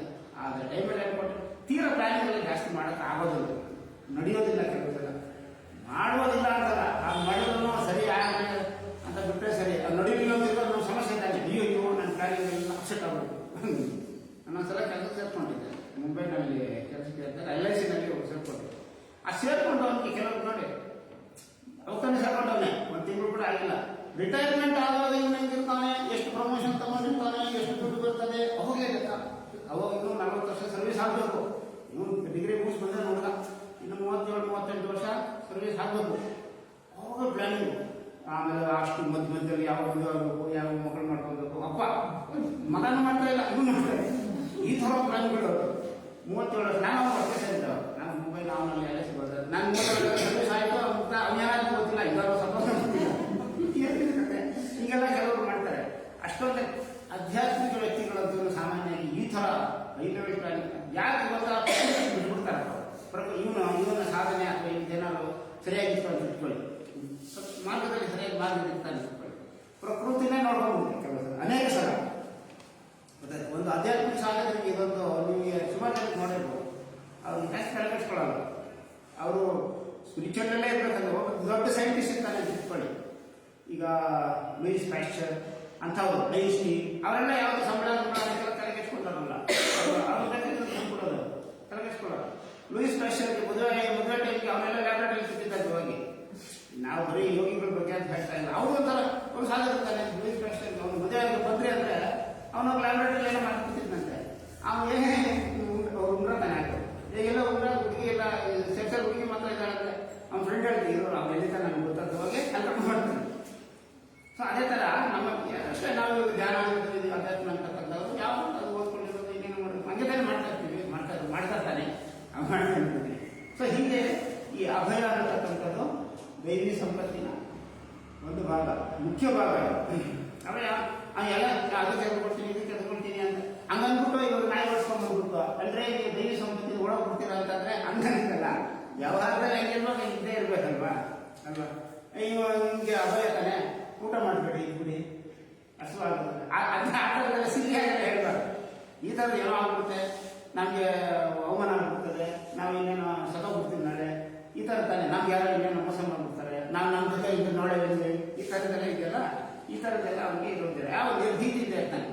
ಈ ಥರ ಭಯ ಸ್ಥಿತಪ್ರಜ್ಞನ ಲಕ್ಷಣಗಳು ನೋಡಿದ್ದೆ ನಾನು. ಅದರಲ್ಲಿ ವೀತ, ರಾಗ, ಭಯ, ಕ್ರೋಧ. ರಾಗ ಅಂದರೆ ಓವರ್ ಅಟ್ಯಾಚ್ಮೆಂಟ್, ಕ್ರೋಧ, ಭಯ. ವೀತ, ರಾಗ, ಭಯ, ಕ್ರೋಧ ಇವು ಮೂರನ್ನು ಮೊದಲನೇ ಕ್ವಾಲಿಟೀಸು ಸ್ಥಿತಪ್ರಜ್ಞನಿಗೆ ಗೊತ್ತಾಯ್ತು. ದುಃಖೇಶು ಮನಃ ಸುಖೇಶು ವಿಗತ ಸ್ಪೃಹ ವೀತರಾಗ ಭಯಕ್ರೋಗಾಹ ಸ್ಥಿತದೀಹಿ ಮುನಿರುಚ್ಯತೆ. ಮುನಿ ಅಂತ ಕರೆಯೋದು ನಮಗೆ ಮುನಿ. ನಾವು ನಮಗೆ ಮುನಿ ಅಂತ ಕರೆದ್ರೆ ಮುನಿಸ್ಕೊಳ್ಳೋದ್ರೆ ಮುನಿ, ಅವಾಗ ಮುನಿಸ್ಕೊಳ್ತಾನೆ ಮುನಿ. ಆಧ್ಯಾತ್ಮಿಕ ಮುನಿ ಅಂದರೆ ಅವನು ಮೌನಿನಃ, ಅವನು ಮನನಶೀಲನಾಗಿರ್ತಕ್ಕಂಥ ಮುನಿ ಅಂತ ಬೇರೆ ಕಾನ್ಸೆಪ್ಟ್ ಇದೆ. ಸೊ ಅವಯವ ಬರಬೇಕು. ಆಮೇಲೆ ಸತ್ವ ಸಂಶುದ್ಧಿ ಎರಡನೇ ಕ್ವಾಲಿಟೀಸ್ 26 ಸತ್ವ ನೋಡ್ಬೋದು. ಆ ಕೆಲವು ಟರ್ಮಿನಾಲಜಿ ಬಗ್ಗೆ ಸ್ವಲ್ಪ ಇದೆ. ಸತ್ವ ಸಂಶುದ್ಧಿ ಅಂತಂದ್ರೆ ಅಂತಃಕರಣ ಶುದ್ಧಿ ಅಂತ. ನಮ್ಮಲ್ಲಿ ಅಂತಃಕರಣ ಇದೆ, ಮನಸ್ಸು ಬುದ್ಧಿ ಚಿತ್ತ ಅಹಂಕಾರ, ಅದೆಲ್ಲ ಶುದ್ಧವಾಗಿರ್ಬೇಕು. ಮನಸ್ಸು ಶುದ್ಧವಾಗಿರ್ಬೇಕಂತಂದ್ರೆ ಅದರಲ್ಲಿ ದ್ವೇಷ ರಾಗ ಇವೆಲ್ಲ ಇರ್ಬೇಕು ತಾನೆ, ಕರುಣಾಭಾವ ಅದೆಲ್ಲ ಇರ್ಬೇಕು ತಾನೆ, ಅಂತಃಕರಣ ಶುದ್ಧಿ ಅಂತ ಹೇಳ್ತಾರೆ. ಅದಕ್ಕೆ ಬಸವಣ್ಣವರು ಏನು ಹೇಳಿದ್ರು, ಬಸವಣ್ಣವರು ಅದಕ್ಕೆ ಇದೆಲ್ಲ ನಿಮಗೆ ಈ ಗೀತೆ ಸಮಸ್ಯೆ ಬೇಡ ಅಂತದ್ದು ಬಹಳ ಕಳಬೇಡ, ಕೊಲಬೇಡ, ಕುಸಿಯ ನುಡಿಯಲು ಬೇಡ, ಮುನಿಯ ಬೇಡ, ಅನ್ಯರಿಗೆ ಅಸಹ್ಯ ಪಡಬೇಡ, ಕನ್ನ ಬಟ್ಟಿ ಸರಿಬೇಡ, ಇದರ ಹಳಿಯಲು ಬೇಡ. ಇದೇ ಅಂತರಂಗ ಶುದ್ಧಿ, ಇದೇ ಬಹಿರಂಗ ಶುದ್ಧಿ, ಇದೇ ನಮ್ಮ ಕೂಡಲ ಸಂಗಮ ದೇವರನ್ನು ಹೋಲಿಸುವ ಬರಿ. ಇದು ಎಷ್ಟು ಸುಫಲಗಳು ಇವೆಲ್ಲ ಇರೋದೆಲ್ಲ. ಹಾಗೆ ಅಂತರಂಗ ಶುದ್ಧಿ ಅಂತ ಅದನ್ನ ಸತ್ವ ಸಂಶುದ್ಧಿ. ಸತ್ವ ಇವೆಲ್ಲ ನಾನು ಹೇಳೋದು ತುಂಬಾ ಕಡಿಮೆ, ನನ್ನ ಒಂದು ಲಿಮಿಟೆಡ್ ನಾಲೆಡ್ಜ್. ಈ ಸತ್ವ ಸಂಶುದ್ಧಿ ಅಂತ ಸತ್ವಶುದ್ಧಿ ಅಂತ ಹೇಳ್ಬಿಡ್ತಾನೆ. ಇದಕ್ಕೆಲ್ಲ ಬಹಳ ನಿರ್ವಚನಗಳಿದ್ದಾವೆ. ನಾನು ನಿರ್ವಚನಕ್ಕೆಲ್ಲ ಹೋಗ್ಬೇಡ, ಅದ್ರ ಭಾವ ಮಾತ್ರ ನೋಡೋಣ. ಸಂಶುದ್ಧಿ ಅಂದ್ರೆ ಸಮ್ಯಕ್ ಶುದ್ಧಿ ಅಂತ ಹೆಸರು. ಸಮ್ಯಕ್ ಅಂದ್ರೆ ಈ ಕೆಲವು ಒಂದು ಸಲ ಶುದ್ಧಿ ಆಗ್ಬಿಟ್ರೆ ಹಾಗೆ ಚಿನ್ನ ಅಂತ ಇಟ್ಕೊಳ್ಳಿ, ಒಂದ್ಸಲ ಅದನ್ನ ಮೇಲೆ ತೆಗೆದು ಭೂಮಿಯಿಂದ ಅದನ್ನ ಬೆಂಕಿಯಲ್ಲಿ ಹಾಕಿ ಸುಟ್ಟು ಮಾಡಿಬಿಟ್ರೆ ಅಲ್ಲೇ 24 ಕ್ಯಾರೆಟ್ ಅಲ್ಲೇ ಇರ್ತದೆ. ಅನ್ಲೆಸ್ ವಿ ಮಿಕ್ಸ್ ಸಮಥಿಂಗ್ ಅಲ್ವಾ, ಅದು ಸಂಶುದ್ಧಿ ಅಲ್ಲ, ಅದು ಶುದ್ಧಿ. ಇದ್ರೆ ನಮ್ಮ ಮನಸ್ಸು ಅದು ಅವಾಗ ಮಲಿನ ಆಗ್ತಾ ಇರ್ತದೆ ಅಲ್ವಾ. ಇವಾಗ ನೀವೇನಾದ್ರು ಒಂದು ಮಾತಾಡ್ಬಿಟ್ರೆ ಅಲ್ವಾ ಅಲ್ವಾ, ನೀವು ಹೊಗಳ್ಬಿಟ್ರೆ ನನ್ನಂಥವ್ರೆ ಅದೆಲ್ಲ ಅದಕ್ಕೆ ನಿಮ್ಗೆ ಅವಾಗ ಸಂಶುದ್ಧಿ ಅಂದ್ರೆ ಸಮ್ಯಕ್ ಚೆನ್ನಾಗಿ ಶುದ್ಧಿ ಆಗೋದು. ಈ ಹೊರಗಡೆಯಿಂದ ಎಕ್ಸ್ಟರ್ನಲ್ ಫ್ಯಾಕ್ಟರ್ಸ್ ಏನಾದ್ರೂ ಆಗಲಿ, ನೀವು ಹೆಂಗಿದೆ ನಂಗೆ ಇರಬೇಕು. ಸೊ ಅದಕ್ಕೆ ಒಬ್ಬ ಆಧ್ಯಾತ್ಮಿಕ ಸಾಧನೆಗೆ ಇರೋ qualities, my state of mind should not be dependent on the happening or not happening of something. ಹೊರಗಡೆಯಿಂದ ಬರ್ತಕ್ಕಂಥ ಇಂಪಲ್ಸಸ್ ಏನಿದೆ ಅದು ಒಂದು ಆಗುವುದರ, ಮತ್ತು ನಾನು ಅನ್ಕೊಂಡಿದ್ದೇವೆ ಇರುವುದು ಅಥವಾ ಅದೇ ಆಗೋದಿರ್ಬೋದು, ಆಗುವುದರ ಆಗದೇ ಇರುವುದರ ಮೇಲೆ ಅದು ಅವಲಂಬಿತವಾಗಿರಬಾರ್ದು. ಇವನ್ನ ಟೀಮ್ ಇರಬೇಕು. ಅದನ್ನೇ ತಾನೆ ಅದಕ್ಕೆ ಯೋಗಾರೂಢ ಎಲ್ಲ ಕರೀತಾರೆ. ಯೋಗಾರೂಢ ಸ್ಥಳೋಚ್ಯತೆ ಆರೋಗ್ಯ ಯೋಗಂ ಕರ್ಮಕಾರಣ ಮುಚ್ಚತೆ ಅಂತ 6ನೇ ಚಾಪ್ಟರ್ಲಿ ಬರ್ತದೆ. ಸರಿ, ನಾವು ಸಂಶುದ್ಧಿ ಅಂತಃಕರಣ ಸಮಯ ಶುದ್ಧಿ, ಅಂತಃಕರಣ ಶುದ್ಧಿ. ಅಂತಃಕರಣದ ಎಲ್ಲ 4 ಬಂದ್ಬಿಡ್ತು: ಮನಸ್ಸು, ಬುದ್ಧಿ, ಚಿತ್ತ, ಅಹಂಕಾರ. ಅದ್ರ ಬಗ್ಗೆ ಇನ್ನೂ ಸ್ವಲ್ಪ ಅಹಂಕಾರದ ಬಗ್ಗೆ ಅಥವಾ ಚಿತ್ತದ ಬಗ್ಗೆ ಮುಂದೇನು ಬರುತ್ತೆ ಇಷ್ಟೊಂದು ಗೊತ್ತಾಗುತ್ತೆ ನಮ್ಗೆ. ಸತ್ವಶುದ್ಧಿ. ಜ್ಞಾನಯೋಗ ವ್ಯವಸ್ಥಿತಿ ಅಂತ ಒಂದು ಟರ್ಮಿನಾಲಜಿ. ಅಂದ್ರೆ ಜ್ಞಾನಯೋಗ ವ್ಯವಸ್ಥಿತಿ ಅಲ್ಲ, ವ್ಯವಸ್ಥಿತಿ ಅಂತ ಒಂದು ಕಾನ್ಸೆಪ್ಟ್, ಒಂದು ಟರ್ಮಿನಾಲಜಿ ಯೂಸ್ ಮಾಡ್ತೀವಿ. ಇದೆ ಜ್ಞಾನಯೋಗ ಅಂದ್ರೆ ಆತ್ಮನ ಬಗ್ಗೆ ಯಥಾರ್ಥವಾಗಿ ತಿಳುವಳಿಕೆ ಪಡೆಯಲು ನಿರಂತರವಾಗಿರ್ತಕ್ಕಂತಹ ಧ್ಯಾನ ಸಾಧನೆಯನ್ನು ಮಾಡಿ. ಸೊ ನಮಗೆ ಎಷ್ಟು ಜನಕ್ಕೆ ಹೋಗ್ತಾರೋ ಅಥವಾ ಅರ್ಧ ಹೋಗ್ತಾರೋ ಗೊತ್ತಿಲ್ಲ. ನಮಗೆ ಧ್ಯಾನದ ಉದ್ದೇಶ ಏನು ಅಂತಂದ್ರೆ ಜ್ಞಾನವೇ ಧ್ಯಾನ. ತನ್ಮೂಲಕ ಅಂದ್ರೆ ಒಂದು ಹೇಳಿರ್ತೀವಿ, ಇವಾಗ ಕರ್ಮದಿಂದ ಭಕ್ತಿ, ಭಕ್ತಿಯಿಂದ ಧ್ಯಾನ, ಧ್ಯಾನದಿಂದ ಜ್ಞಾನ, ಜ್ಞಾನದಿಂದ ಮುಕ್ತಿ. ಈ ಸೀರೀಸ್ ಕರೆಕ್ಟ್ ಇದೆ. ಎನಿಬಡಿ ಡಿಸಬಿಲಿಟಿ ಕರ್ಮ ಅಂದ್ರೆ ಭಕ್ತಿಯಿಂದ ಒಳಗೂಡಿದ ಕರ್ಮ. ಭಕ್ತಿ ತರ ಆಗ್ಬಿಡ್ತಾನೆ. ಭಕ್ತಿಗೂ ಅಂದ್ರೆ ನಾವು ಈ ಪೂಜೆ ಮಾಡ್ತೀವಿ, ಆಮೇಲೆ ಹೋಗಿ ಒಡೆ ಮೇಲೆ ಹಾಕ್ಸ್ತೀವಿ, ಅಂತಾರ ಅದು ಸುಮ್ಮನೆ ಹೊರಗಡೆ ಬಾಹ್ಯ ಅರ್ಚನೆ ಅಂತ ಹೇಳ್ತಾರೆ. ಅಲ್ಲಿಂದ ಧ್ಯಾನ, ಧ್ಯಾನದಿಂದ ಜ್ಞಾನ, ಜ್ಞಾನದಿಂದ ಮುಕ್ತಿ. ಡೈರೆಕ್ಟ್ ಆಗಿ ಕರ್ಮದಿಂದ ಮುಕ್ತಿ ಇಲ್ಲ, ಡೈರೆಕ್ಟ್ ಆಗಿ ಭಕ್ತಿಯಿಂದ ಕೂಡ ಮುಕ್ತಿ ಇಲ್ಲ. ಜ್ಞಾನ ಬರ್ಬೇಕು ಅವನಿಗೆ. ಯಾವ್ದಾದ್ರು ಭಕ್ತರು ನೋಡಿ, ಅವ್ರಿಗೆ ಆತ್ಮಜ್ಞಾನ ಬಂದಿರುತ್ತೆ ಅಂತ ಭಕ್ತರು. ಒಂದು ಭಕ್ತ ಕುಂಬಾರ ಅಥವಾ ಸಿಂಪಲ್ ಆಗಿರ್ತಕ್ಕಂಥ ಅವ್ರಿಗೆ ಆತ್ಮಜ್ಞಾನ ಬರುತ್ತೆ, ಅದ್ರಲ್ಲಿ ಹೇಳ್ಕೊಳ್ಳೋದು. ಇವಾಗ ರಾಮಕೃಷ್ಣ ಪರಮಹಂಸ ಯಾವಾಗ ಕಾಳಿ ಪೂಜೆ ಮಾಡ್ತಾ ಇದ್ರು, ಅವ್ರಿಗೆ ಜ್ಞಾನ ಇರಲಿಲ್ವಾ? ಇತ್ತವ್ರಿಗೆ. ಒಬ್ಬ ವಿವೇಕಾನಂದ ರೆಡಿ ಮಾಡೋಷ್ಟು ಕೆಪಾಸಿಟಿ ಇರ್ತದಾನೆ ಅವರಿಗೆ, ಜ್ಞಾನ ಇದೆ ಅವ್ರಿಗೆ. ಅದಕ್ಕೆ ಸ್ವಾಮಿ ವಿವೇಕಾನಂದರನ್ನ ಅಂತರಂಗದಲ್ಲಿ ಭಕ್ತ, ಬಹಿರಂಗದಲ್ಲಿ ಜ್ಞಾನಿ ಅವರು. ಯಾಕಂದ್ರೆ ಅವ್ರು ಎಂಥ ಸ್ಪೀಚ್ ಮಾಡಿದ್ದಾರೆ, ಎಷ್ಟೆಷ್ಟು ಜನಕ್ಕೆ ಅವರು ಜ್ಞಾನ ವೃದ್ಧಿ ಮಾಡಿದ್ದಾರೆ. ಬಟ್ ಭಕ್ತಿ ಬಗ್ಗೆ ಜಾಸ್ತಿ ಹೇಳಿದ್ದಾರೆ ಇಲ್ಲ ಅಂತ. ಈ ತರ ರಾಮಕೃಷ್ಣ ಪರಮಹಂಸ ಅವರು ಪೂಜೆ ಮಾಡ್ತಾ ಇರಲಿಲ್ಲ. ರಾಮಕೃಷ್ಣ ಪರಮಹಂಸಕ್ಕೆ ಅಂತರಂಗದಲ್ಲಿ ಜ್ಞಾನಿ, ಬಹಿರಂಗದಲ್ಲಿ ಭಕ್ತ. ಸೊ ಆ ಥರ ನಮಗೆ ಅದಕ್ಕೇನೆ ಅವರು ಅಲ್ಲಿ ಕಲ್ಕಟ್ಟ ಬಿಟ್ಟು ಹೊರಗಡೆ ಹೋಗಲಿಲ್ಲ. ಅವರು ಇವರು ಕಳಿಸಿದ್ರು. ಯಾಕೆ ಅದೆಲ್ಲ ಒಂದು ಲೀಲೆ ಅಂತ. ಸೊ ನಿಮಗೆ ಅವರ ಜೀವನ ಚರಿತ್ರೆ ಶ್ರೀರಾಮಕೃಷ್ಣ, ಯುವ ಪುರುಷ ಶ್ರೀರಾಮಕೃಷ್ಣ ಅಂತ ಒಂದು 2 ವಾಲ್ಯೂಮ್ ಪುಸ್ತಕ ಇದೆ. ಯಾರಿಗಾರು ಇಂಟ್ರೆಸ್ಟ್ ಓದಿದ್ರೆ ಭಾಳ ಇಂಟ್ರೆಸ್ಟಿಂಗ್ ಆಗಿರುವಂಥ ವಿಷಯಗಳು ಬರ್ತದೆ. ಸಾಧಕರ ಬಗ್ಗೆ, ಅಂಥದ್ರ ಬಗ್ಗೆ ಹೋಗಬೇಕು. ಮಹಾ ಯೋಗಿಗಳ ಬಗ್ಗೆ, ಸಾಧಕರ ಅಂಥದ್ದು ಜಾಸ್ತಿ ಹೋಗಬೇಕು. ಸರಿ, ಹೀಗೆ ಜ್ಞಾನ ಯೋಗ ವ್ಯವಸ್ಥಿತಿ ಅಂತಂದ್ರೆ ಆತ್ಮಜ್ಞಾನಕ್ಕೋಸ್ಕರ ಧ್ಯಾನ ಕೂಡ ಅದಕ್ಕೆ ಮಾಡೋದು. ಆತ್ಮಜ್ಞಾನ ಬರಲಿ ಅಂತಾನೆ ಮಾಡೋದು. ಅಂದರೆ ಆ ಮಧ್ಯದಲ್ಲಿ ನಮಗೆ ಕೆಲವು ಸಮಸ್ಯೆ ಇರ್ಬೋದು, ಅದರಿಂದ ಕೆಲವರು ಮಾಡ್ಬೋದಿಲ್ಲ ಅಂತ. ಬಟ್ ಮೂಲದಲ್ಲಿ ಮಾಡಬೇಕಾಗಿರ್ತಕ್ಕಂಥದ್ದು ಚಿತ್ತಸ್ಯ ಶುದ್ಧಯೇ ಕರ್ಮಸು ನ ವಸ್ತುಪಲಭ್ಯತೆ ಅಂತ ಶಂಕರಾಚಾರ್ಯ ಮಾತು. ನಮಗೆ ಎಲ್ಲ ಸಾಧನೆಗಳು ಚಿತ್ತಶುದ್ಧಿಗಾಗಿ ಇರೋದು. ವಸ್ತುಪಲಭ್ಯತೆ, ವಸ್ತುಗಳನ್ನ ಪಡ್ಕೊಳ್ಳೋಕ್ಕೋಸ್ಕರ ನಮ್ಮ ಬಿಸ್ನೆಸ್ ಚೆನ್ನಾಗಿ ಆಗ್ಬಿಡ್ಲಿ, ಆಮೇಲೆ ನಮ್ಮ ಮಕ್ಕಳ ಮಾತು ಕೇಳ್ಬಿಡ್ಲಿ. ಮೊನ್ನೆ ಯಾರಿಗೂ ನಮ್ಮ ಕ್ಲಾಸಲ್ಲಿ ಇಲ್ಲ, ನಮ್ಮ ಹೆಣ್ಮಗಳು ನಮ್ಮ ಮಾತು ಕೇಳ್ತಾ ಇಲ್ಲ, ಮುನ್ಸ್ಕೊಂಡ್ಬಿಟ್ಟಿದ್ದಾರೆ. ನಾವು ಏನು ಧ್ಯಾನ ಮಾಡೋದು ಪಾಪ ಅವ್ರಿಗೆ ಯಾವ ಸಮಸ್ಯೆ ಅದೇ. ಬಟ್ ಮೂಲದಲ್ಲಿ ಧ್ಯಾನದ ಉದ್ದೇಶ ಬಹಳ ದೊಡ್ಡದಿದೆ. ಇದನ್ನ ಒಂದು ಎಕ್ಸಾಂಪಲ್ ಹೇಳ್ಬೇಕಂತ ಏರೋಪ್ಲೇನ್ ಇದ್ದಂಗೆ. ನಾವು ಅದನ್ನು ಸಣ್ಣ ಸಣ್ಣಕ್ಕೆ ನಮಗೆ ಕಾಲು ಇಲ್ಲ, ಮೆಮೊರಿ ಪವರ್ ಇಲ್ಲ, ಇಂಥದಕ್ಕೆಲ್ಲ ಮಾಡಿದ್ರೆ ಒಂದು ಏರೋಪ್ಲೇನ್ನ ಒಂದು ಎತ್ತಿನ ಗಾಡಿ ಕಟ್ಬಿಟ್ಟು ಎಳ್ಕೊಂಡು ಹೋಗೋದು ಲೆಕ್ಕ. ಕರ್ಕೊಂಡು ಹೋಗೋದು ಅಷ್ಟೇ ನಾನು ಕೆಲಸ ಇರೋದು. ಹೋಗುತ್ತೆ, ಅದರಲ್ಲಿ ಕುತ್ಕೊಬೋದು. ಏರೋಪ್ಲೇನ್ ಕುತ್ಕೊಳ್ಳೋದು, ಒಂದು 1000 ರೂಪಾಯಿ ಕಟ್ಬಿಡೋದು, ಕರ್ಕೊಂಡು ಹೋಗೋದು. ಹಿಂಗಿರುತ್ತೆ. ಸುಮ್ಮನೆ ಇಮ್ಯಾಜಿನ್ ಮಾಡ್ಕೊಳ್ಳಿ ಅಲ್ವಾ. ಅದು ಒಂದು ಗಾಡಿ ಥರ ಆಗುತ್ತೆ. ಏರೋಪ್ಲೇನ್ ಅಷ್ಟೇ ಕೆಲಸ, ಟ್ರಾನ್ಸ್ಪೋರ್ಟೇಷನ್ ಆಗುತ್ತೆ. ಏರೋಪ್ಲೇನ್ ಏನಂದ್ರೆ ಇಲ್ಲ ಅಲ್ಲೆಲ್ಲ ಇರಬೇಕು. ಆ ಥರದ್ದು ಈ ಅಧ್ಯಾತ್ಮ ಸಾಧನೆ ಅಥವಾ ಧ್ಯಾನ ಸಾಧನೆ ಅಂತ ದೊಡ್ಡದು ಇರೋದು.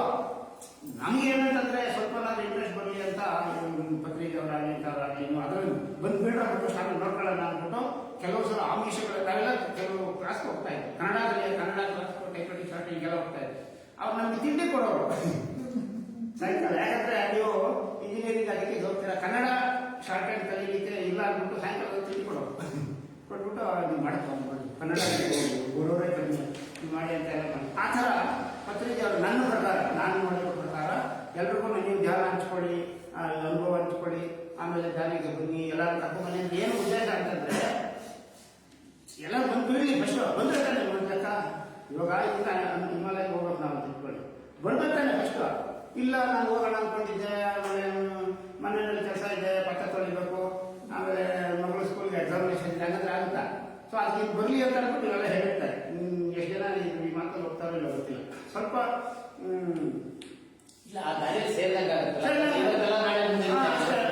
ಯಾರು ಬರಲಿ, ಬರಬೇಕು ಅನ್ನೋದು ಇಂಪಾರ್ಟೆಂಟ್. ಉದಾತ್ತವಾದ ಇರ್ತಕ್ಕಂಥ ಒಂದು ಉದ್ದೇಶ ಅವರು. ಇವು ಬರೋರೆಲ್ಲ ದೊಡ್ಡ ಧ್ಯಾನಿಗಳಾಗಿ ಆತ್ಮಜ್ಞಾನಿಗಳು ಆಗ್ತಾರೆ, ಆಗೇ ಇರ್ಬೋದು. ಬಟ್ ಅವ್ರ ಕೆಲಸ ಆಗೋದು, ಅವ್ರಿಗೆ ವಹಿಸಿರ್ತಕ್ಕಂಥ ಕೆಲಸ ಎಲ್ಲ ಧ್ಯಾನ ಮಾಡಿ ನೀವು ಆಮೇಲೆ ನೋಡ್ಕೊಳ್ಳಿ. ಅದಕ್ಕೆ ಗೀತನೆಲ್ಲ ಇವೆಲ್ಲ ಮೊದಲೇ ಸಿದ್ಧವಾಗಿರುತ್ತೆ. ಮನುಷ್ಯೇಶು ಸಹಸ್ರೇ ಮನುಷ್ಯೇಶು ಸಹಸ್ರಾಣ ಯತತಿ ಸಿದ್ಧಯೇ ಕಶ್ಚಿತ್ ಯತತಿ ಸಿದ್ಧಯೇ ಯತತಾವತಿ ಸಿದ್ಧಾನ ಕಶ್ಚಿನ್ ಮಾಂ ವೇತಿ ತತ್ವತಃ ಅಂತ. ಸಾವಿರಾರು ಜನ್ಮದ ಸಾಧಕರಲ್ಲಿ ಯಾರೋ ಒಬ್ಬರು ಸಿದ್ಧಿಗಾಗಿ ಪ್ರಯತ್ನ ಪಡ್ತಾರಪ್ಪ.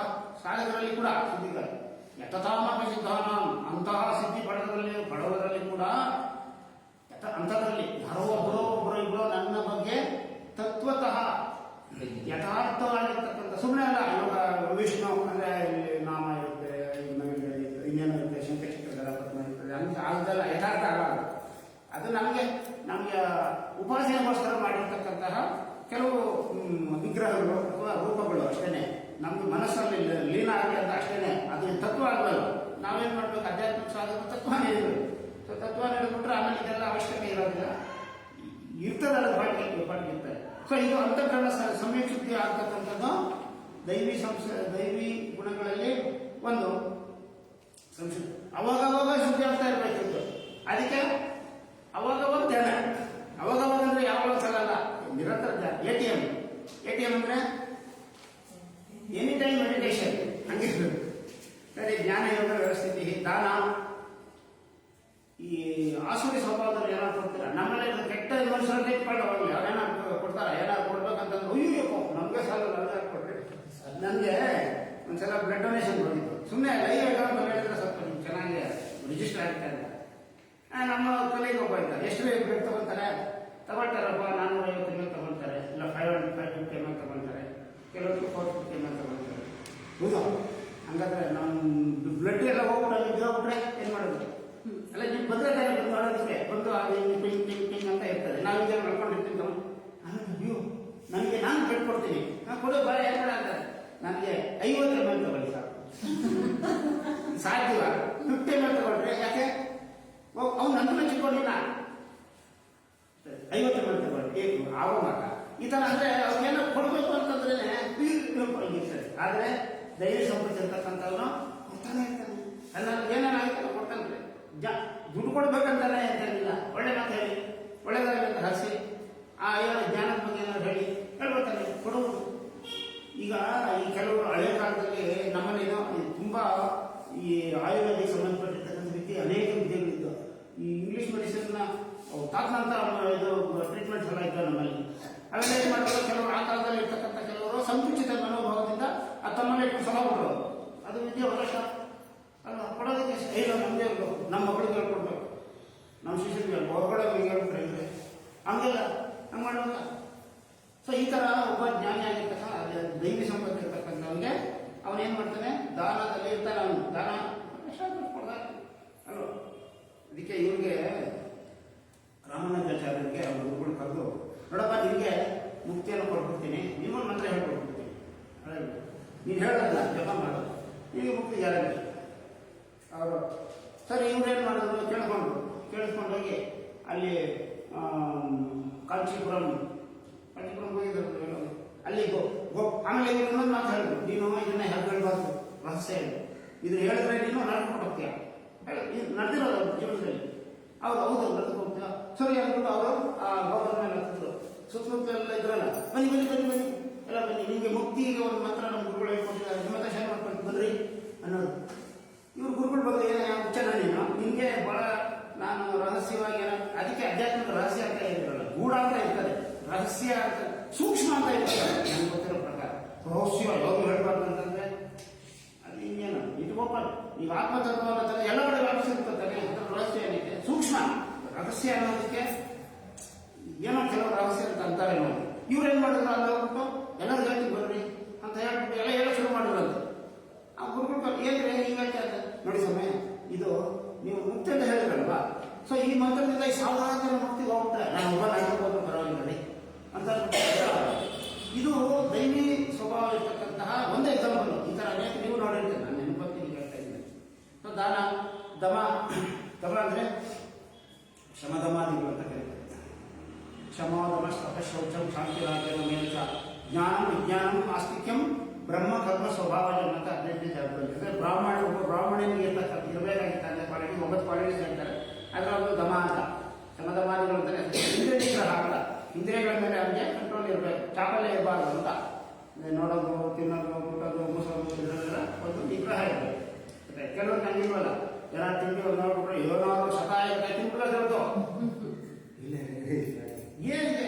ಕೆಲವ್ರಿಗೆ ನೀವು ಹೋಟ್ಲಲ್ಲೆಲ್ಲ ಹೋಗಿ ನಾನು ನೋಡಿರೋ ಪ್ರಕಾರ ಅವ್ರು ಹೋದ್ರೆ ಇವನು ತಿಂಡಿ ಬಿಟ್ಬಿಡ್ತಾನೆ, ಅವ್ನ ದೋಸೆ ನೋಡೋದು ಅವ್ನು ಚೆನ್ನಾಗಿ ಫ್ರೈ ಮಾಡ್ತಾರೆ, ಆಮೇಲೆ ಪುಡಿ ಜಾಸ್ತಿ ಇವನು ಹಿಂಗೆ ಇರ್ತದೆ. ಆದರೆ ಇದನ್ವಲ್ಲ ಅದನ್ನೇ ಅವ್ರಿಗೆ ಬೇರೆ ದುಡ್ಡು ಕೊಟ್ಟರು, ನಾನು ದುಡ್ಡಾಗಿಲ್ಲ ಹುಡ್ಕೋವಾಗಲೇ ಇದನ್ನು ನೋಡಿಲ್ಲ ನೀವು ನೋಡಿಸಿದ ಏನು ನೀವು ಹೇಳೋದ್ರಲ್ಲಿ ಇವೆಲ್ಲ ನಾವೆಲ್ಲ ಸಾಕಿದ್ರೆ ಹೇಳಲ್ಲ ಅದನ್ನ. ಕೆಲವರು ಅದನ್ನ ಏನಿದೆ ಅಡ್ಡಾಡ್ಕೆ ಸುಳ್ಳು ತಿನ್ಬಿಟ್ಟಿದ್ದಾವೆ, ನಾನು ಸುಮ್ಮನೆ ನೋಡ್ಕೊಂಡು ನಂಗೆ ಅದೊಂಥರ ವಿನೋದ ತಗೊಳ್ಳಿ ತಗೊಂಡ್ಬಿಟ್ಟು ಅಂತ ಹಿಂಗೆಲ್ಲ ಮಾಡ್ತಾರೆ. ಎಕ್ಸಾಂಪಲ್ ತುಂಬ ಜನದ ಈ ಥರದ್ದು ನಿಮಗೆ ನಡೀತಾ ಇರ್ತಾರೆ ಲೈಫ್ನಲ್ಲಿ ಅಲ್ವಾ. ಆಮೇಲೆ ದಮ ಇಂದ್ರಿಯ ನಿಗ್ರಹ, ಯಜ್ಞ ಇದು ಸ್ವಲ್ಪ ಜಾಸ್ತಿ ಹೇಳಬೇಕಂತ ನನಗೆ ಆಸುರಿ ಬರ್ತದೆ ಇವಾಗ ನೋಡೋಣ. ಯಜ್ಞ ಅಂದರೆ ನಮ್ಮಲ್ಲಿ ಯಜ್ಞ ಅಂದರೆ ಕೇಳ್ತೀವಲ್ವ, ಏನು ಒಂದು ಹೋಮಗುಂಡ ಹಾಕೋದು, ಆಮೇಲೆ ಅಲ್ಲಿ ಅಗ್ನಿಯನ್ನು ಪ್ರತಿಷ್ಠಾಪನೆ ಮಾಡೋದು. ಈ ಕಡೆ ಆ ಕಡೆ 4 ಜನ ಕುತ್ಕೊಂಡ್ರು, ಒಬ್ಬ ಅಧ್ವರ್ಯು ಬ್ರಹ್ಮ, ಆಮೇಲೆ 4 ಜನ ಇವರು ಋತ್ವಿಜ ಹೀಗೆಲ್ಲ ಇರ್ತಾರೆ. ಅವರು ವೇದ ಮಂತ್ರಗಳನ್ನ ಹೇಳಿದ್ರು, ಅರ್ಥ ಆಗದೆ ಇರೋ ಮಂತ್ರಗಳನ್ನ ಹೇಳಿಬಿಟ್ರು. ಅದೇನೋ ಅವ್ರು ಹೇಳ್ಬೇಕು, ಅವ್ರು ಗೊತ್ತಿರ್ತಾರೆ ಗೊತ್ತಿಲ್ಲ ಹೇಳ್ಬಿಟ್ರು. ಆಮೇಲೆ ಏನೋ ಅವಾಗ ಹಾಕಿದ್ರು. ಕೊನೆಯಲ್ಲಿ ಏನೋ ರೇಷ್ಮೆ ಬಟ್ಟೆ ಹಾಕಿದ್ರು, ಇನ್ನು ತುಪ್ಪ ಮೊದಲು ಹೋಗ್ತಾರೆ, ಜನ ಹಾಕ್ಬಿಟ್ರು, ತೆಂಗಿನಕಾಯಿ ಹಾಕ್ಬಿಟ್ರು. ಇದನ್ನ ಯಜ್ಞ ಅಂತ ತಾನೇ ಅನ್ಕೊಳ್ಳೋದು ನಾವು ಸಾಮಾನ್ಯವಾಗಿ. ಯಜ್ಞ ಅಂತಿದ್ರೆ ಒಂದು ಅರ್ಥದಲ್ಲಿ ಸಮರ್ಪಣೆ ಅಂತ, ಸಮರ್ಪಿಸಬೇಕು ಅಂತ. ನಮ್ಮ ಎಲ್ಲವನ್ನು ಆತ್ಮತತ್ವ ಭಗವತತ್ವಕ್ಕೆ ಸಮರ್ಪಣೆ ಮಾಡುವುದು. ಭಗವತತ್ವ ಅಂದ್ರೆ ಆತ್ಮತತ್ವ ಎಲ್ಲ ಒಂದೇ ತಾನೆ. ಈಗ ಅದು ಬೇರೆ ಭಗವಂತ ಬೇರೆ ಇದು ಬೇರೆ ಅಂತ ಅಲ್ಲಿವರೆಗೂ ಆದರೂ ಆಗಿರುತ್ತೆ, ಅದಕ್ಕೆ ಸಮರ್ಪಣೆ ಮಾಡೋದು.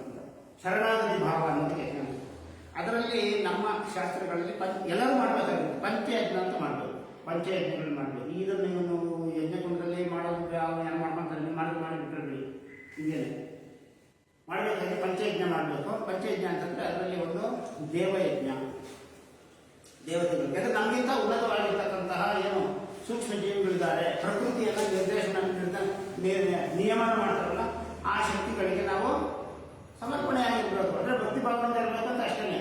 ಅದಕ್ಕೇನೆ ನೀವು ಕೆಲವು ಯಜ್ಞಗುಂಡ ಇದು ಮಾಡ್ತಾರೆ. ಆಮೇಲೆ ಏರ್ ಪ್ಯೂರಿಫೈಯಿಂಗ್ ಆಗುತ್ತೆ, ಈ ಥರ ಎಲ್ಲ ಆಗುತ್ತೆ. ಅದರಿಂದ ಯಜ್ಞ ಮಾಡೋ ಏರ್ ಪ್ಯೂರಿಫಿಕೇಶನ್ ಆಗುತ್ತೆ, ಮಳೆ ಬರುತ್ತೆ ಅಂತೆಲ್ಲ, ಅಂದರೆ ಮೋಡಗಳು ಕಟ್ಟು ಈ ಥರ ಕೆಲವು ಆಗುತ್ತೆ, ಇಲ್ಲ ಅಂತಲ್ಲ.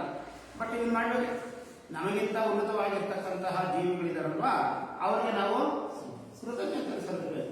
ಅದನ್ನು ನಾವು ಯಜ್ಞ ಮಾಡಿ ಹವಿಸ್ಸನ್ನು ಸಲ್ಲಿಸಿದ್ರು, ಹವಿಸ್ಸು ದೇವರಿಗೆ ತಗೊಂಡ್ರು, ಪಿಂಡ ಪ್ರದಾನ ಮಾಡೋದಿಲ್ವಾ, ಪಿಂಡ ಪ್ರದಾನ ಮಾಡಿ ನೀಡಿಬಿಟ್ರು, ಅವ್ರು ಎತ್ಕೊಂಡ್ರೆ ಬಿಡೋದು ಅದಲ್ಲ, ನಮ್ಮ ಭಾವ ಅಷ್ಟೇ. ಈ ಥರ ಒಂದು ದೇವಯಜ್ಞ ಮಾಡಬೇಕು ಮನುಷ್ಯನಾಗಿರ್ತಾರೆ. ಪಿತೃಯಜ್ಞ, ಪಿತೃಯಜ್ಞ ಅಂತಂದ್ರೆ ನಮಗೆ ಮಹಾಲಯ ಅಮಾವಾಸ್ಯೆಯನ್ನು ಮಾಡ್ತಾರಲ್ಲ, ಅವ್ರಿಗೆ ಏನೇನು ಇಷ್ಟನೋ, ಅವ್ರಿಗೆ ಏನಾದ್ರು ಡ್ರಿಂಕ್ಸ್ ಇದ್ರೆ ಅದನ್ನು ಬಿಡೋದು ಸರಿ. ಅವ್ರಿಗೆ ಅವರು ಇನ್ಯಾರೋ ಅವ್ರ ಹೆಂಡತಿ ಇಲ್ಲ ಬರ್ತಿರ್ತಾರೆ ಅಂತ ಇಟ್ಕೊಳ್ಳಿ, ಅವ್ರು ತಂದು ಇಟ್ಬಿಡ್ತಾರೆ ಅಲ್ಲೇ ಸತ್ತೋಗಿರ್ತಾನೆ. ಈ ಥರದ್ದೆಲ್ಲ ಮಾಡ್ತಾರೆ. ಅಂದರೆ ಇವ್ರ ಭಾವ ಅಷ್ಟೇ ಇರೋದು, ಇಷ್ಟ ಇರೋದು ಕೊಡೋಣ ನೀಡೋಣ ಅಂತ, ಅಂದರೆ ಇವ್ರಿಗೆ ಸಮರ್ಪಣೆ ಭಾವ. ಆದರೆ ಪಿತೃಯಜ್ಞ ಅಂತಂದ್ರೆ ನಮಗೆ ನಾವು ಸದೋಗ್ಬಿಟ್ಟು ಇನ್ನೂ ಮುಕ್ತಿಯನ್ನು ಹೊಂದದೇ ಇರ್ತಕ್ಕಂಥ ಕೆಲವರು ಇರ್ತಾರಲ್ವ, ಅದನ್ನು ಪಿತೃಲೋಕ ಅಂತಾನೆ ಕರೆಯೋದು. ಪಿತೃಲೋಕ ಸತ್ಮೇಲೆ ಇರ್ತಾರೆ, ಅವ್ರು ಇನ್ನೂ ಮುಕ್ತಿ ಆಗಿರೋಲ್ಲ, ಅವರು ನೆಕ್ಸ್ಟ್ ವೇಟಿಂಗ್ ಲಿಸ್ಟಲ್ಲಿ ಇರ್ತಾರೆ, ನೆಕ್ಸ್ಟ್ ಜನ್ಮ ಇರ್ತದೆ ತಿಳ್ಕೊಳ್ಳೋಣ. ಸೊ ಅಂಥವರಿಗೆ ಕೂಡ ನಾವು ಕೃತಜ್ಞತೆ ಸಲ್ಲಿಸಬೇಕು. ಅದೆಲ್ಲ ಹಿಂಗೆ ತತ್ವದ ಪ್ರಕಾರ ಹೇಳಿದ ಅರ್ಥ ಆಗಲ್ಲ. ಒಂದು ಈ ಥರ ಒಂದು ರಿಚುವಲ್ಸ್ ಮಾಡಿಬಿಟ್ರು, ನಾವು ರಿಚುವಲ್ ಇಟ್ಕೊಂಡ್ಬಿಟ್ಟು ತತ್ವ ಹಿಂಗಾಗುತ್ತೆ ಅಲ್ವಾ. ಅವ್ರನ್ನ ನೆನೀಬೇಕು. ಯಾವತ್ತು ಅವ್ರೇನೋ ಒಳ್ಳೆ ಕೆಲಸ ಮಾಡಿದ್ರೆ ನಾವು ಅದನ್ನ ಅಡಾಪ್ಟ್ ಮಾಡ್ಕೊಳ್ಬೇಕು. ಈ ಗಾಂಧೀಜಿ ಏನು ಮಾಡಿದ್ರೆ ಉಪಯೋಗ ಆಯ್ತಾ, ಗಾಂಧೀಜಿ ಒಂದು ಚರಕ ತಗೊಂಡು ಪ್ರೊಹಿಬಿಷನ್ ಮಾಡ್ತಾರೆ, ಚರಕ ತಗೊಂಡು ನಮ್ಬಿಡೋದು 3 ಸಲ ಅಷ್ಟೇ. ಆದರೆ ಗಾಂಧೀಜಿ ಹೇಳಿದ್ದು ಮಾಡಿರ್ತಾನೆ, ಅವ್ರೇನೋ ಹೇಳಿದ್ದನ್ನ ಮಾಡಿರ್ತಾನೆ, ಅವ್ರು ನಡ್ಕೊಂಡಿದ್ದ ನಡೀಬೇಕು. ನಮ್ಮಲ್ಲಿ ಕೂಡ ಹಿರಿಯರು ಏನ್ರಿ ನಮ್ಮಪ್ಪ ಏನು ನಮ್ಮ ತಾತ ಏನು ಅಂಥದ್ದೇನು ಮಾಡಲಿಲ್ಲ, ಏನು ಮಾಡೋದು ಹಂಗೆಲ್ಲ ಅನ್ಕೋತಾನೆ. ಇವಾಗ ನಿಮ್ಮಲ್ಲಿ ಕೆಲವರು ಬಂದಿರುತ್ತೆ, ಅಂಥದ್ದೇನು ಹೇಳ್ಕೊಳ್ಳೋಷ್ಟು ಮಾಡಲಿಲ್ಲ, ಅವ್ರು ನೆನೆಸ್ಕೊಳ್ಳೋದು ಅಂಥದ್ದೇನಿಲ್ಲ. ನೀವು ಚೆನ್ನಾಗಿರಲಿ, ಚೆನ್ನಾಗಿ ಒಳ್ಳೆ ಪ್ರವರ್ತಮಾನ ಬರಲಿ ಅಂತ ಅವ್ರು ಬೆಳೆಸಿರ್ತಾನೆ, ಅದಾಗಬೇಕಾ ಅಲ್ವಾ ಸರ್? ಹಂಗೆ ಪ್ರೀತಿ ಯಜ್ಞ.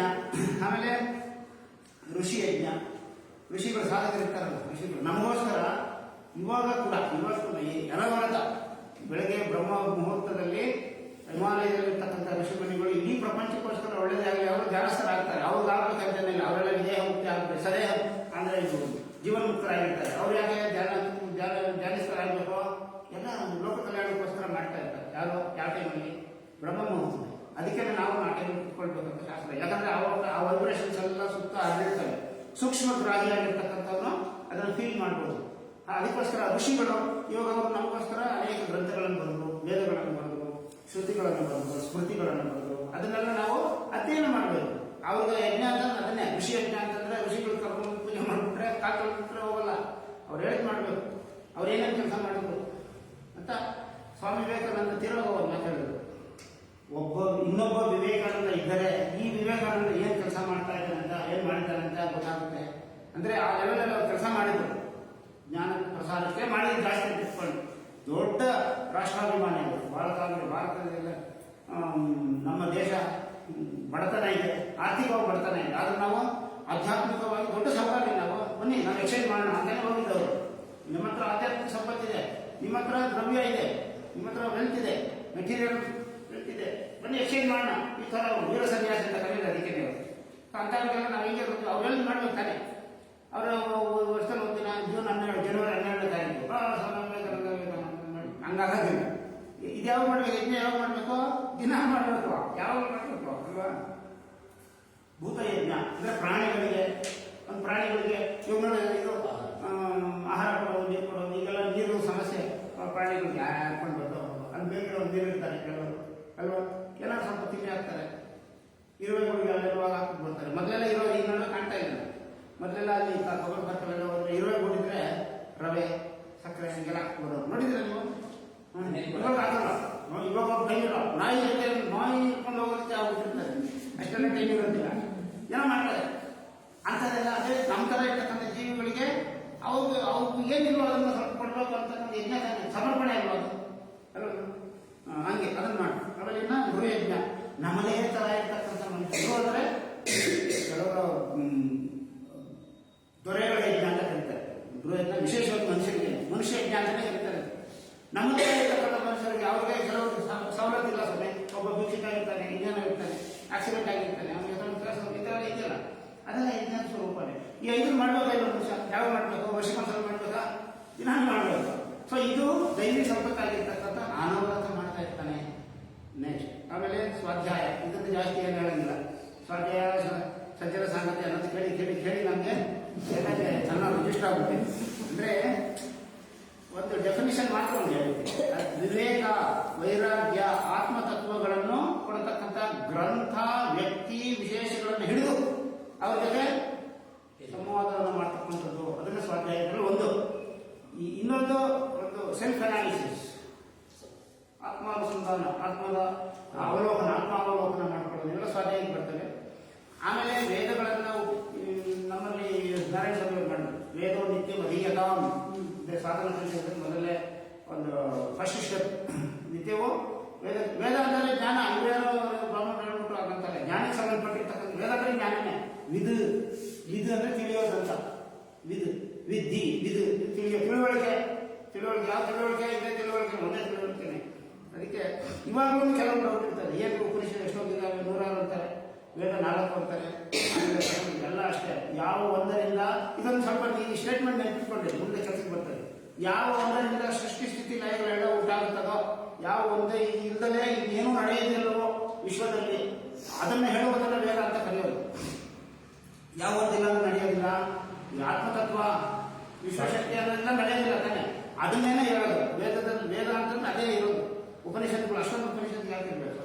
ಈಶಾವಾಸ್ಯ ಉಪನಿಷತ್ತು, ಕಟ, ಆಮೇಲೆ ಇದು ಬೇರೆ ಬೇರೆ ಉಪನಿಷತ್ತುಗಳು, ಬೃಹದಾರಣ್ಯಕ, ಚಾಂದೋಗ್ಯ, ಶ್ವೇತಾಶ್ವತರ ಯಾಕೆ ಗೊತ್ತಿಲ್ಲ. ಇದನ್ನೇ ಹೇಳೋದು. ಬೇರೆ ಬೇರೆ ಥರ ಹೇಳ್ತಾರೆ. ನಮಗೆ ಒಂದು ಬುದ್ಧಿ ಅರ್ಥ ಆಗಲಿ ಅಂತ ಬೇರೆ ಬೇರೆ ಥರ ಹೇಳ್ತಾರೆ ಅಷ್ಟೇ.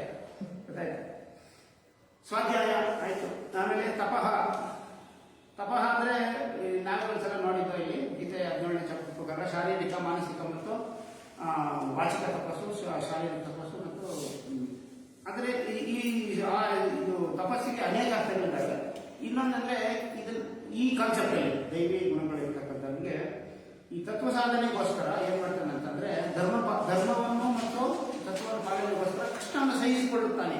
ತಪ ಅಂತಂದ್ರೆ ಸುಡೋದು ಅಂತ ಒಂದು ಅರ್ಥ ಇದೆ. ತಪ್ಪಿಸುವುದು, ಅವನು ತಪ್ಪಿಸಿ ಹೋಗ್ತಾ ಇದ್ದಾನೆ, ತಾಪದಿಂದ ಬೇಯುತ್ತಿದ್ದಾನೆ ಹೇಳೋದಿಲ್ಲ. ತಾಪ ಅಂದ್ರೆ ಸುಡೋದು ಅಂತಾನೆ. ಸುಡೋದು ಅಂದ್ರೆ ಬೇರೆ ಬೇರೆ ಮೀನಿಂಗ್ ಇದ್ದಾವೆ. ಒಂದು ಕಷ್ಟಗಳನ್ನು ಸಹಿಸಿಕೊಳ್ಳೋದು ಒಂದು ಅಲ್ವಾ. ಈಗ ಸುಟ್ಟದಾನೆ ಚಿನ್ನ ಬಂದು ಪುತ್ಥಳಿ ಆಗೋದು ಹಂಗೆ. ಆಮೇಲೆ ಒಂದು ವಿಷಯದ ಬಗ್ಗೆ ಅಮೂಲಾಗ್ರವಾಗಿ ಚಿಂತನೆ ನಡೆಸೋದು, ಅದನ್ನು ಕೂಡ ತಪಸ್ಸಂತಾನೆ ಕರೆಯೋದು ಅಲ್ವಾ. ಸೊ ಹೀಗೆ ಅವನು ತಪಸ್ಸಿನಲ್ಲಿ ಇರ್ತಾನೆ, ವಿಶೇಷ ಚಿಂತನೆ ನಡೆಸ್ತಾನೆ. ಆಮೇಲೆ ಕಷ್ಟವನ್ನು ಸಹಿಸಿಕೊಳ್ತಾನೆ, ಸುಖ ದುಃಖ. ಇವರು ಪತ್ರಿಕೆ ಅವರು ಮಳೆ ಬಂತು ಅಂತ ನಾನು ನೋಡಿದ್ದೀನಿ. ಮಳೆ ಬಂತು, ಎಲ್ಲ ಒಳಗಡೆ ಹೊರಡ್ಬೋದು. ಇಲ್ಲಿ ಒಂದ್ಸಲ, ಈ ಸಲ ಅಲ್ಲ, ಮುಂಚಿನ ಸಲ ಅವ್ರಿದ್ದಾಗ ಒಂದ್ಸಲ ಉಮ್ಮೆ ಜಾರಿಗೆ ಹೋಗಿದ್ದು. ಹೋದ್ರೆ ಮಳೆ ಬಂದ್ಬಿಡುತ್ತೆ, ಎಲ್ಲ ವಿಷಯಗಳು ಅಲ್ಲೇ ಅವ್ರು ನೋಡ್ರು ಕೆಳಗಡೆ. ಅವ್ರು ಹೇಳ್ಕೊಂಡು ನೆನೆ ಬಿಟ್ಕೊಂಡು ಧ್ಯಾನ ಮಾಡೋದಿಲ್ವ ನೋಡಿದ್ದಿಲ್ಲ. ಎಲ್ಲ ಬಿಸಿಲಿಗೆ ಹೋಗಿದ್ರೆ ಬಿಸಿಲು ನೋಡ್ಕೊಂಡು ಎಲ್ಲ ಧ್ಯಾನ ಕೂತ್ಕೊಂಡ್ರು. ಅಂದ್ರೆ ಅದೆಲ್ಲ ಸಹಿಸ್ಕೊಳ್ಳೋಂತ ಬರ್ಬೇಕು ಅಂತ ಲೆಕ್ಕಾಚಾರ. ಇನ್ನು ಆಳವಾಗಿ ಎಸಿರು ಕುತ್ಕೊಂಡು ಎಲ್ಲ ಚೆನ್ನಾಗಿ ಬೆಳೆಯಲ್ಲ, ಏನಿಲ್ಲ, ಹಿತವಾಗಿ ಗಾಳಿ ಬೀಸ್ತಾ ಇದ್ದು, ಆಮೇಲೆ ಒಳ್ಳೆ ಸುವಾಸನೆ ಬರ್ತಾ ಇತ್ತು. ಧ್ಯಾನ ಇಲ್ಲ ಅಂತಿಲ್ಲ ಅಂದ್ರೆ ಹಂಗಾಗೋದಿಲ್ಲ. ಯಾಕೆ ಅನ್ನೋದು ಅವರ ಉದ್ದೇಶ. ಸೊ ಇವನು ಕೂಡ ಆ ಥರ ಇರ್ತಾನೆ ಅಂತ. ತೆಲುಗು ನಮ್ಮೊಂದು ಗಾದೆ ಇದೆ, ಚಿಂತನೆಯಲ್ಲಿ ಮಾಡಲಿಕ್ಕೆ ಸಂಕಲನಿದ್ರ ಅಂತ. ಚಿಂತೆ ಇದ್ದಿರೋರಿಗೆ ಸಂಕಲನ ನಿದ್ರೆ ಬಂದ್ಬಿಡುತ್ತೆ. ಆ ಥರ ಇವನಿಗೆ ಅಧ್ಯಾತ್ಮ ಸಾಧನೆಯಲ್ಲಿ ಎಲ್ಲರೂ ಅವನಿಗೆ ಇದೇ ಥರದ ನೋಡ್ತಾ ಇರ್ತಾನೆ. ಅಧ್ಯಾತ್ಮ ಜ್ಞಾನ ನಿತ್ಯತ್ವಂ ತತ್ವಜ್ಞಾನ ದರ್ಶನಂ ಏತಜ್ಞಾನಮಿತಿ ಪ್ರೋಕ್ತಂ ಅಜ್ಞಾನ ನಿರತೋನ್ಯತ ಅಂತ ಗೀತೆಯಲ್ಲಿ ಬರ್ತದೆ. ಸೊ ಹಾಗಾಗಿ ಯಾವಾಗ ಅದ್ರ ಬಗ್ಗೆ ತಪಸ್ಸಿನಲ್ಲಿರ್ತಾನೆ. ಆರ್ಜವ, ಸರಳತೆ ಅಂತ, ಸ್ಟ್ರೈಟ್ ಫಾರ್ವರ್ಡ್ನೆಸ್ ಅಂತ, ಸಿಂಪ್ಲಿಸಿಟಿ. ಆಧ್ಯಾತ್ಮಿಕ ತುಂಬಾ ದೊಡ್ಡದಾಗಿರ್ತಾರೆ. ನಮ್ಮ ಗುರುಗಳು ಒಂದು ಮಾತಿದ್ದೇನೆ ಹೇಳೋದು, ನೀನು ಏನೋ ಯೋಗ ಟೀಚರ್ ಇರ್ತೀಯ, ಟೀಚರ್ ಅಂತ ಹೇಳ್ತಾ ಇಲ್ಲ, ಏನೋ ಯೋಗ ಬಗ್ಗೆ ಹೇಳ್ಕೊಡ್ತೀನಿ ಅಂತ್ಯ.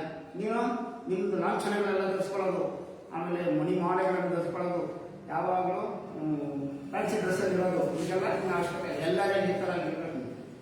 ನನಗೂ ಹಂಗೆ ಇನ್ನೊಂದು ಕ್ಲಾಸ್ ಶುರು ಮಾಡ್ಬೋದು ಒಂದು ಕಡೆ. ಅಲ್ಲಿ ಹೋದಾಗ ಅವರು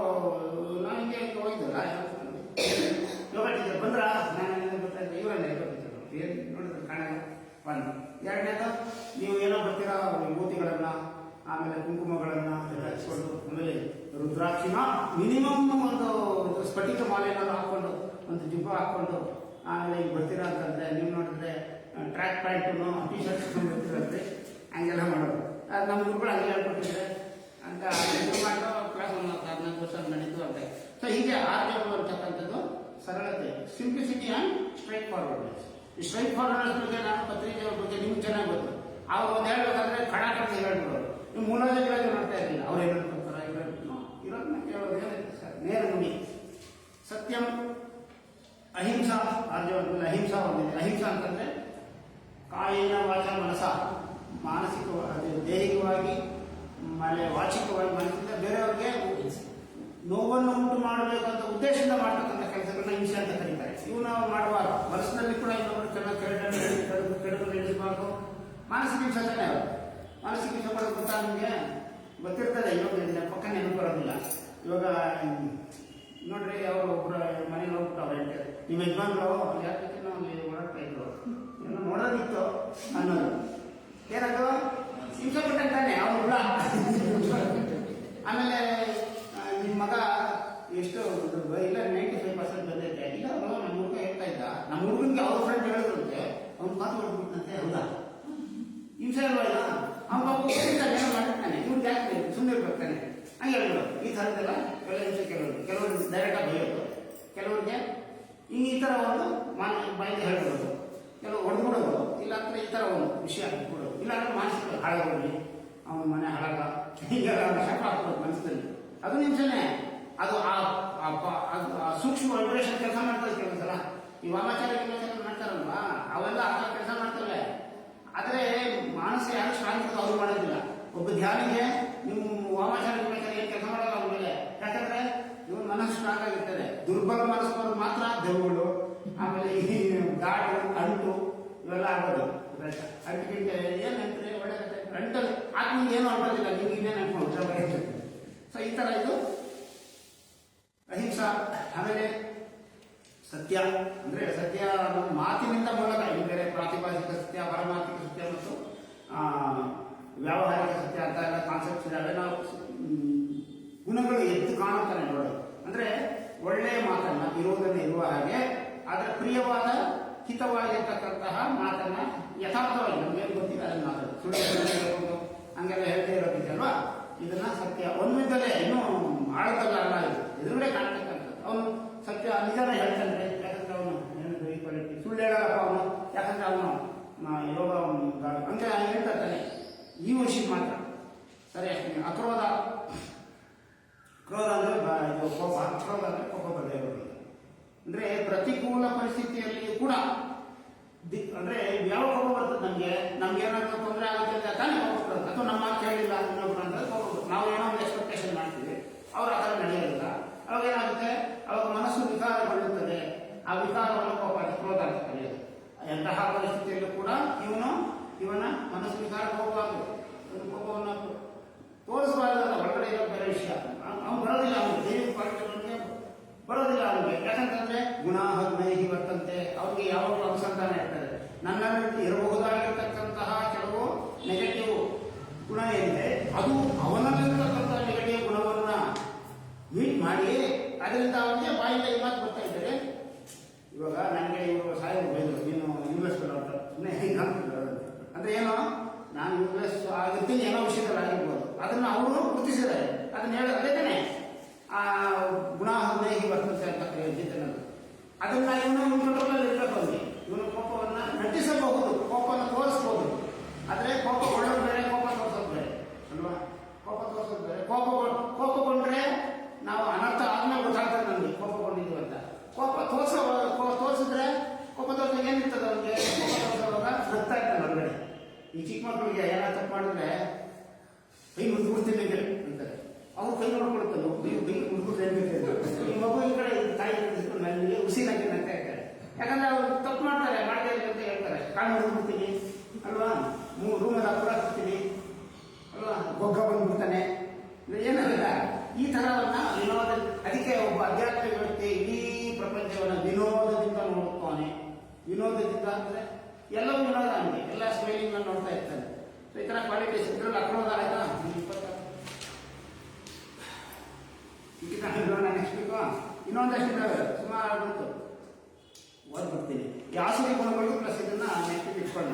ಆಮೇಲೆ ಇದ್ರದ್ದು ಬೇರೆ ಇನ್ನೊಂದು ಇದೆಯಲ್ಲ, ಇದ್ರದ್ದು ಎಫೆಕ್ಟ್ ಏನು ಮಾಡ್ಬೇಕು ತಾನೆ, ಇದನ್ನ ಓವರ್ಕಮ್ ಮಾಡ್ಬೇಕು, ಏನು ಮಾಡ್ಬೇಕು ಇದೆಲ್ಲ ಇದೆಯಲ್ವಾ. ಸೊ ಅದೆಲ್ಲ ನಾನು ಚಾಪ್ಟರ್ ಬೇಕು, ಅದನ್ನ ನಾವು ಡಿಸ್ಕಸ್ ಮಾಡೋಣ. ಸೊ ಮಿಕ್ಕಿದ್ದು ಸುಮ್ಮನೆ ಹೇಳ್ಬಿಡ್ತೀನಿ, ಆಮೇಲೆ ಮಾಡಿ ಇದನ್ನ ಆಸುರಿ ಗುಣದ ಜೊತೆ ಸೇರಿಸ್ಕೊಂಡ್ರೆ ತ್ಯಾಗ ಗೊತ್ತಾಗ್ತದೆ ಅಲ್ವಾ. ತ್ಯಾಗ ನಾವು ಶಾಂತಿ, ಪ್ರಸನ್ನವಾಗಿರ್ತಕ್ಕಂಥ ಶಾಂತಿ ಅನ್ನೋದಕ್ಕೆ, ಅದಕ್ಕೆ ನಾನು ಆವಾಗಲೇ ಹೇಳಿದ್ದೆ ಇದೆಲ್ಲ ತುಂಬಾ ದೊಡ್ಡ ದೊಡ್ಡ ಕಾನ್ಸೆಪ್ಟ್. ಶಾಂತಿ, ಶಾ ಅಂತ ಪ್ಲಸ್ ಇ, ಶಾಂತಿ ಅಂತ ಅದಕ್ಕೆ ನಿರ್ವಚನ. ಅಂದ್ರೆ ಜ್ಞಾನಾನಂದದ ಪರಾಕಾಷ್ಠೆ. ನಮಗೆ ಜ್ಞಾನ ಅಂದ್ರೆ ಏನೋ, ಆನಂದ ಏನೋ, ಅದು ಪರಾಕಾಷ್ಠೆ ಗೊತ್ತಾಗಬೇಕು. ಸರಿ, ಶಾಂತಿ ಅಂದ್ರೆ ಪ್ರಸನ್ನತೆಯಿಂದ ಇರೋದಂತ ಇಟ್ಕೊಳ್ತೀವಿ. ಆಮೇಲೆ ಅಪೇಕ್ಷಣ ಅಂದ್ರೆ ಈ ಸಿಕ್ಕಿದ್ರಲ್ಲೆಲ್ಲ ದೋಷ ಹುಡ್ಕೋದು. ಅವನಲ್ಲಿ ಏನು ಕಮ್ಮಿ ಇದೆ, ಅವ್ರು ಯಾಕೆ ಹಿಂಗಿದ್ದಾರೆ, ದೋಷ ಹುಡ್ಕೋದು, ಬರೀ ದೋಷ. ಅವ್ರು ಗುಣ ಹುಡ್ಕೋದಿಲ್ಲ, ದೋಷವನ್ನೇ ಹುಡ್ತಾರೆ, ಅಪೇಕ್ಷಣ ಅಂತ ಕರೀತಾರೆ. ಸರಿ, ದಯಾ ಅದು ಗೊತ್ತಾಗ್ತದೆ. ದಯೆ ಧರ್ಮದ ಮೂಲಮಯ್ಯ. ದಯೆ ಇರಬೇಕು ಸಕಲ ಜೀವರಾಶಿಗಳಲ್ಲಿ. ಈಗೆಲ್ಲ ನಮ್ಮ ದಾಸರುಗಳು ವಚನಕಾರಗಳು. ಅಲೋಲುತ್ವ, ಲೋಲುಬತೆ, ಒಂದು ಯಾವ್ದಾರು ಅನ್ಕೊಂಡು ಅದರಲ್ಲಿ ಬಿಡೋದು, ಅಂದ್ರೆ ವಿಷಯ ಭೋಗದ ಕಡೆನೇ ಬಿಡೋದು ಯಾವಾಗಲೂ ಅಂತ. ಯಾವ ಆಯ್ತು ಕೆಲಸ ಮುಗಿತ ಹಂಗೆಲ್ಲ ಮಾರ್ಗವ. ಕಠೋರವಾಗಿರ್ತಕ್ಕಂತಹ, ಕಠೋರ ಇರೋದಿಲ್ಲ ಅವನು, ಸುಮ್ಮನೆ ಸಾಫ್ಟ್ ಆಗಿ ಮಾತಾಡ್ತಾನೆ, ಪ್ರಿಯವಾಗಿ ಮಾತಾಡ್ತಾನೆ, ಏನು ಇಷ್ಟು ಚೆನ್ನಾಗಿ ಮಾತಾಡ್ತಾರೆ, ಇಷ್ಟು ಹಿಂಗೆಲ್ಲ ಇರ್ತಾರೆ. ದೈವ ಸುಖನವರೇ ಇರ್ತಾರೆ. ಪ್ರೀಹಿ ಅಂತ ಒಂದಿದೆ, ಇದನ್ನು ಸ್ವಲ್ಪ ಹೇಳ್ಬೋದು. ಲಜ್ಜೆ ಅಂತ, ಅಯ್ಯಪ್ಪ ಇಷ್ಟು ವರ್ಷ ಆಯ್ತು ಏನು ಸಾಧನೆ ಮಾಡಲಿಲ್ಲ ಅಂತ ಇವ್ನಿಗೆ ನಾಚೆ ಕಟ್ಕೊಬೇಕು ಅಲ್ವಾ. ನಾವು ದೊಡ್ಡ ಸಾಧನೆ ಆಗಿತ್ತು, ಇನ್ನೂ ಸಾಲಿಲ್ಲ, ಇನ್ನೂ ಮಾಡಬೇಕು, ನಾನು ಮಾಡಿದ ಸಾಲಿಲ್ಲ ಅಂತ ಅನ್ಕೊಂಡ್ಬರ್ತಾನೆ ಇವನು. ಹಂಗ ಯಾವಾಗ ಸಾಧನೆ ಮಾಡೋಣ ಹಂಗೆ ಅನ್ಕೊಂತ ಇರ್ಬೋದು. ನಾನು ಎಲ್ಲರೂ ಸಾಧಿಸಿಬಿಟ್ಟು ಚರವಶಕ್ತಿಯನ್ನು ಕುಡಿದೀನ ಅಂತಂದ್ರೆ ಹೋಗಿದ್ದಾರಲ್ಲ ಹೇಳೋದು ಅಲ್ವಾ. ಸುಮ್ಮನೆ ಇರ್ತಾರಲ್ಲ ಪ್ರಶ್ನೆ. ಫ್ರೀ ಅಂತಕ್ಕಂದ್ರೆ ಅಚಾಪಲ್ಯ, ನಾಲ್ಗೆ ಮೇಲೆ ಇದ್ದ ಮಾತಾಡೋದ್ರಲ್ಲಿ ಸುಮ್ಮನೆ ಲೂಸ್ ಟಾಕ್ಸ್ ಎಲ್ಲ ಮಾಡಿ ಇದೆಲ್ಲ ಮಾಡ್ತಾ ಇರ್ತೀವಿ. ಅದೆಲ್ಲ ಇರೋದಿಲ್ಲ ನಮಗೆ. ತೇಜಸ್ಸು ನೋಡೋಣ, ನಮಗೆ ಕ್ಷಮಾ ಗೊತ್ತಾಗ್ತದೆ. ಧೃತಿ ಅಂದರೆ ಒಂಥರ ಧೈರ್ಯ, ಯಾವುದೇ ಎಂಥ ಸಂದರ್ಭದಲ್ಲಿ ಕೂಡ ನಾನು ನಿಭಾಯಿಸ್ತೀನಿ, ಧೈರ್ಯ ಅಂತಕ್ಕಂಥದ್ದನ್ನ ಇರ್ಬೇಕು ಅವ್ರಿಗೆ. ಶೌಚ ಅಂತ ಗೊತ್ತಾಗ್ತದೆ, ಶುಚಿಯಾಗಿರೋದು, ಒಳಗಡೆ ಹೊರಗಡೆ ಎಲ್ಲ ಕಡೆ. ದ್ರೋಹ ಮಾಡ್ತಾ ಇರ್ತಕ್ಕಂಥದ್ದು. ನಾತಿ ಮಾನಿತಾಹ ಅಂತ, ಅದೇ ಅತಿಮಾನ. ಇವನ ಮೇಲೆ ಇವನಿಗೆ ನಾನು ಇಂಥ ಜಾತಿ, ಆಮೇಲೆ ಇಷ್ಟು ನನ್ನ ಕ್ವಾಲಿಫಿಕೇಶನ್ ಇದೆ, ಆಮೇಲೆ ನನಗೆ ಇಷ್ಟು ಪ್ರಾಪರ್ಟಿ ಇದೆ, ನಮ್ಮ ಕುಲ ಇಷ್ಟು ದುಡ್ಡಿದೆ, ನಮ್ದು ಫ್ಯಾಮಿಲಿ ಹಿಸ್ಟ್ರಿ, ನಮ್ಮೆಲ್ಲ ರಾಜರಾಗ್ಬಿಟ್ಟಿದ್ರು, ಈ ಥರ ಅತಿಮಾನತೆ ಎಲ್ಲ ಸಾಮಾನ್ಯ. ಅದಕ್ಕೆ ಈ ಬಸವಣ್ಣವರು ನನಗಿಂತ ಕಿರಿಯರಿಲ್ಲ, ಶಿವಶರಣರಿಗಿಂತ ಹಿರಿಯರಿಲ್ಲ ಅಂತಾನೆ ಓಪನ್ ಆಗಿಲ್ಲ. ಅವ್ರು ಸುಮ್ಮನೆ ಕೋರಿಕೆ ಹೇಳ್ತಾ ಇದ್ದಿದ್ದೆ ನಾವು ಒಳಗಡೆ ಇರ್ತಾನೆ ಅಂಥದ್ರಲ್ಲಿ. ಆಮೇಲೆ ಆಂಜನೇಯ, ಹನುಮಂತ ಅಲ್ಲಿ ಲಂಕಾ ಎಲ್ಲ ದಾಟ್ಕೊಂಡು, ಇದು ಸಮುದ್ರ ದಾಟ್ಕೊಂಡು 100 ಯೋಜನ ಅಂತ ದಾಟ್ಕೊಂಡು ಹೋದ. ಎಲ್ಲ ಬಂದು ಅಲ್ಲಿ ಹೋಗ್ಬಿಟ್ಟು ಅವ್ರ ಏನು ಹೇಳ್ತಾರೆ ರಾವಣನ ಹತ್ರ, ನೋಡಪ್ಪ ನೀನು ಇವನು ಏನೇ ಕೋತಿ, ನೀನು ವಾನರ, ನೀನು ಕೋತಿ ಅಲ್ಲ, ಆ್ಯಕ್ಚುಲಿ ವಾನರ ಅಂತ ಒಂದು ಸ್ಪೀಶೀಸ್ ಇತ್ತು. ಇವಾಗಲೇ ಯಾರಾಗಲಿ ಆ ಕೋತಿಗಳ ಹತ್ರ ಮೀಸಲಾಗಿದೆ, ಕೋತಿ ಅಲ್ಲ ಅವರು, ಅದು ಒಂದು ವಾನರ ಅಂತಾನೆ. ನರರೇ ವಾನ ಅಂದ್ರೆ ವನದಲ್ಲಿ ಇರ್ತಕ್ಕಂಥ ನರರು ಅಂತ ಇಟ್ಕೊಳ್ಳಿ. ದಯವಿಟ್ಟು ಕೋತಿಗೆ ಹಂಗಲ್ಲ ಅಂತಂದು ಅವಮಾನ ಮಾಡಿ, ಅದು ರಾಮಾಯಣ ಅವಮಾನ. ಅವಾಗ ಸ್ಪೀಶೀಸ್ ಇತ್ತು, ಕೋತಿಗಳೆಲ್ಲರೂ ಸಮುದ್ರ ಆಗ್ತವ. ಆಮೇಲೆ ಅವ್ರ ಮಂತ್ರಿ ಅವನು ಸುಂದರಕಾಂಡ ಅಂತ ಕಾಂಡದಲ್ಲಿ ಮಾಡಬೇಕು ಒಂದು. ಆಮೇಲೆ ಆ ರಾಮನ ಬೀಟ್ ಮಾಡಿದಾಗ ಅವನು ಯಾವ ಥರ ದೂತದ ಕೆಲಸ, ರಾಮದೂತ ಏನು ಕೆಲಸ ಮಾಡ್ತಾರೆ, ದೂತದ ಕೆಲಸ ಮಾಡ್ತಾರೆ ಕೋತಿಗಳು. ಅಂದ್ರೆ ಅವಾಗ ಸ್ಪೀಶೀಸ್ ಇತ್ತು. ಇವರು ನಮ್ಮವರು ಇಂಗ್ಲೀಷ್ನವರೆಲ್ಲ ಬಂದ್ಮೇಲೆ ನಿಮ್ದು ಸರಿ ಇಲ್ಲ ಅನ್ನೋದಕ್ಕೆ ಏನೇನು ಮಾಡ್ಬೇಕು ಇದೆಲ್ಲ ಮಾಡಿದ್ರು. ಕೋತಿ ಅಲ್ಲ, ಆ ಥರ ಇರ್ಬೋದು, ಕೋತಿಗಳ ಥರ ಇದ್ದಿರ್ಬೋದು ಅವರು. ಮನುಷ್ಯರು ಅವ್ರು ವನದಲ್ಲಿರ್ತಕ್ಕಂಥ ನರರು, ಟ್ರೈಬ್ಸ್ ಅಂತೀವಲ್ಲ, ಈಗ ಅತ್ಯಂತ ಬುದ್ಧಿವಂತ ರಾಜರಿದ್ರು ಅವರಲ್ಲಿ. ವಾಲಿ ಅಂತ ಮಹಾಪರಾಕ್ರಮಿ, ಕೋತಿಗಳಾಗಿರ್ತಾವ. ಏನ್ ಮಾಡ್ತಾರೆ, ರಾವಣನನ್ನು ತಗೊಂಡು ಅವನ ಮಗನಿಗೆ ತೊಟ್ಟಿಗೆ ಕಟ್ಬಿಟ್ಟಿದ್ನಂತೆ ಒಂದು ಕಾಲದಲ್ಲಿ. ಯಾರು? ವಾಲಿ ಅಂತ ಮಹಾಶೂರ, ಅಷ್ಟು ಶಕ್ತಿವಾದ. ಅವರೆಲ್ಲ ವಾನರ ಕೋತಿ ಅನ್ನೋಕ್ಕಾಗುತ್ತಾರೆ, ಬುದ್ಧಿ ಹೇಳ್ತಾರೆ. ಸೊ ಇವನು ಏನು ಹೇಳ್ಬೇಕು ಅಲ್ಲಿ, ನೋಡಪ್ಪ ನಾನು ಬಂದೆ, ನಿಮಗೆ ಸಮಾನ ಸುಟ್ಕೊಂಡು ಯಾರು ಕೋತಿ ಏನಾಗ್ತದೆ ಕುತ್ಕೊಳ್ತಾನೆ ಅಂತ ಬಾಲೆಲ್ಲ ಸುಟ್ಬಿಟ್ಟು. ಸರಿ, ಕಟ್ಟೆಲ್ಲ ಸ್ವಲ್ಪ ಇರ್ತದೆ, ಸ್ವಲ್ಪ ಅದನ್ನು ಗ್ಲೋರಿಫೈ ಮಾಡಿರ್ತಾರೆ. ಇವನು ಆಮೇಲೆ ಬಂದು ಲಂಕೆಗೆ ಬೇಕೆ ಇಟ್ಬಿಟ್ಟು, ಏನಯ್ಯ ನೀವು ವಾನರ ಬಂದು ನಂಬಕ್ಕಾಗ್ತಾ ಇಲ್ಲ ಅಂದರೆ, ನೋಡು ನೀನು ಅಂಡರ್ಸ್ಟಿಮೇಟ್ ಮಾಡ್ತಾ ಇದೀಯಾ. ನಾನು ಅಲ್ಲಿ ನಮ್ಮ ವಾನರ ಸೇನೆ ಇದೆಯಲ್ಲ, ಅದರಲ್ಲಿ ಎಲ್ಲರಿಗಿಂತ ಕಡಿಮೆ ಶಕ್ತಿ ಇರೋದು ನನಗೆ. ನಾನೇ ಈ ಕೆಲಸ ಮಾಡಿದ್ದೀನಿ ಅಂತಂದ್ರೆ, ಈಗ ಶ್ರೀರಾಮಚಂದ್ರ ಡೈರೆಕ್ಟ್ ಆಗಿ ಬಂದಾಗ ತಿಳ್ಕೊಳ್ಳೋದು ನಿಮ್ಮ ಕಥೆ ಏನೋ ಫಸ್ಟ್ ಸೀಟಲ್ಲಿ ಬಿಟ್ಟು ಕಳಿಸೋದು. ಏನು ವಿನೀತ ಭಾವ ಅಂದ್ರೆ ಆ ಥರದ ಅತಿ ಅಮಾನಿತ್ವಂ ಅಂತ ಕರೀತಾರೆ. ಜ್ಞಾನಿಯಾಗಿರ್ತಕ್ಕಂಥ ಫಸ್ಟ್ ಇರಬೇಕಾಗಿರ್ತದೆ ಇದು. ಅಮಾನಿತ್ವಂ, ಮಡವೃತ್ತಂ, ಅಹಿಂಸಾ, ಶಾಂತಿ, ರಾಜ್ಯವಂ, ಹೀಗೆಲ್ಲ ಬಂದು 11ನೇ ಚಾಪ್ಟರ್ ಬರ್ತದೆ. ಸೊ ಇದೆಲ್ಲ ನಮಗೆ ದೈವಿಕ ಇದರಲ್ಲಿ ಸ್ವಲ್ಪ ನೋಡ್ಕೊಂಡು ನಾವು ಆಸಕ್ತಿ ಮಾಡಿ ಈ ವಿರುದ್ಧವಾಗಿರ್ತಕ್ಕಂಥದ್ದು ಏನೇನಿದೆ ಅನ್ನೋದನ್ನು ನಾವು ಮುಂದಿನ ವಾರದಲ್ಲಿ ನೋಡೋಣ, ಆಗ್ಬೋದಾ? ಅದಕ್ಕೆ ನಮ್ಮ ಗೀತೆ ವಿಶೇಷವಾಗಿ ಗೀತೆ, ಯಾಕಂದ್ರೆ ನಾನು ಸ್ಟೂಡೆಂಟ್ ಆಫ್ ಗೀತಾ ಎರಡನ್ನ ಹೇಳ್ಕೊಡ್ತಾರೆ. ಒಂದು ಧೈರ್ಯ, ಇದನ್ನ ಸ್ವಲ್ಪ ನೆನ್ಪಿಟ್ಕೊಂಡು ಮುಂದೆ ಕೆಲಸ ಬರ್ತಾ ಇವೆಲ್ಲ ನಾವು ಬದುಕುವಾಗ ಗೀತೆ ಹೇಳಿ ಬಿಡ್ಲಿ, ನಾವು ಬದುಕಿದ್ರೆ ಗೀತೆ ಬದುಕಂಗಿಲ್ಲ ಅಂತ. ಧೈರ್ಯವಾಗಿ ಬದುಕುವುದು, ಧೈರ್ಯವಾಗಿ ಬದುಕೋದು, ಸಂತೋಷವಾಗಿ ಸಾಯುವುದು, ಇದನ್ನ ನಮ್ಮ ಗ್ರಂಥಗಳು ಹೇಳ್ಕೊಡ್ತಾರೆ. ಯಾಕಂದ್ರೆ ಸಂತೋಷವಾಗಿ ಇರುವುದು, ಧೈರ್ಯವಾಗಿ ಹಂಗಿತ್ತಲ್ಲ, ಸಾರಿ ಹಂಗಿಲ್ಲ, ಧೈರ್ಯವಾಗಿ ಇರುವುದು, ಸಂತೋಷವಾಗಿ ಸಾಯುವುದನ್ನ ನಮ್ಮ ಗೀತೆಯಾಗಲಿ ಪುರಾಣ ಗ್ರಂಥಗಳಾಗಲಿ ಅವೆಲ್ಲ ಹೇಳ್ಕೊಡ್ತಾರೆ. ಇದನ್ನ ಬೇಕಾದ್ರೆ ಆಮೇಲೆ ಇನ್ನೊಂದ್ಸಲ ನೋಡೋಣ. ಯಾಕೆ ಧೈರ್ಯವಾಗಿ ಬದುಕಬೇಕು, ಸಾಯುವಾಗ ಧೈರ್ಯವಾಗಿ ಸಾಯೋದಕ್ಕೆ ಧೈರ್ಯ ಇಲ್ಲ, ಸ್ವಲ್ಪ ಹಂಗಿಲ್ಲ, ಬದುಕೋದಕ್ಕೆ ಧೈರ್ಯ ಇಲ್ಲ, ಸಾಯೋದಕ್ಕೆ ಧೈರ್ಯ ಏನು ಬೇಕಾಗಿಲ್ಲ. ನೀವು ಬೇಡ ಸಾವು ಅದೇ ಬರ್ತದೆ, ಸಂತೋಷ ಅಕ್ಸೆಪ್ಟ್ ನೋಡಿ ಬನ್ರಿ ಸಾವು. ನಂತರ ನಮಗೆ ಹೋಗ್ತಾ ಇದ್ದೀನಿ, tata bye, see you hi, no see you hi, good bye ಅನ್ನೋತರ ಇರಬೇಕು. ಸರಿ ಇರಲಿ. ಇದನ್ನ ಇನ್ನೂ ಕೆಲವು ಸ್ವಲ್ಪ ವಿಚಾರಗಳನ್ನು ಮುಂದೆ ನೆಕ್ಸ್ಟ್ ವೀಕಲ್ಲಿ ನೆಕ್ಸ್ಟ್ ನಾವು ಮೀಟ್ ಮಾಡಿದಾಗ ಆಸುರಿ ಸಂಪತ್ತಲ್ಲಿ ನೋಡಿ, ಸಂಪತ್ತು ಅದು ಆಸುರಿಗಳದ್ದು ಸಂಪತ್ತೇ, ಆದರೆ ಅವು ಬಂಧನವನ್ನು ಉಂಟು ಮಾಡ್ಬೋದು. ಅದು ಸಂಪತ್ತೇ, ಅವು ಕಷ್ಟ ಸುಮ್ಮನೆ ಬರೋದಿಲ್ಲ. ಅಲ್ಲ, ಒಬ್ಬನನ್ನ ದ್ವೇಷ ಮಾಡ್ಬೇಕಂದ್ರೆ ಎಲ್ಲ ಬರೋದಿಲ್ಲ, ಅವ್ನಿಗೆ ಬಹಳ ತಯಾರಿ ಬೇಕಾಗ್ತದೆ. ಒಬ್ಬ ಕಳ್ಳನಿಗೆ ಕಳ್ಳತನ ಮಾಡ್ಬೇಕಂದ್ರೆ ಸುಮ್ಮನೆ ಮುಟ್ಟಿದ ತಕ್ಷಣ ಬಂದ್ಬಿಡೋಲ್ಲ, ಅವನಿಗೆ ಬಹಳ ಸಣ್ಣ ಪುಟ್ಟ ಮಾಡಬೇಕು, ಏನೇನು ಮಾಡಬೇಕು, ಅವನು ಎಷ್ಟು ಸ್ಕಿಲ್ ಇರಬೇಕು ಅವನಿಗೆ. ಇವನಿಗೆ ಸ್ಕಿಲ್ಗಿನ ಅವನು ಜಾಸ್ತಿ ಇರ್ತದೆ, ಆದರೆ ಉಪಯೋಗ ಇಲ್ಲ. ರಾವಣನ ಅಷ್ಟು ದೊಡ್ಡ ಮಹಾಜ್ಞಾನಿ ಆಗಿದ್ದ, ಆದರೆ ಅವನು ಯಾಕೆ ನಾಯಕರ ಅಂದರೆ ತುಚ್ಛವಾಗಿ ಸತ್ತ. ಯಾಕಂದ್ರೆ ಅವನು ಆಸುರಿ ಸಂಪತ್ತು ಏನು ಮಾಡ್ತಾರೆ ಎಲ್ಲ ಇದ್ರು. ಸೊ ಅದನ್ನು ಕೂಡ ನಾವು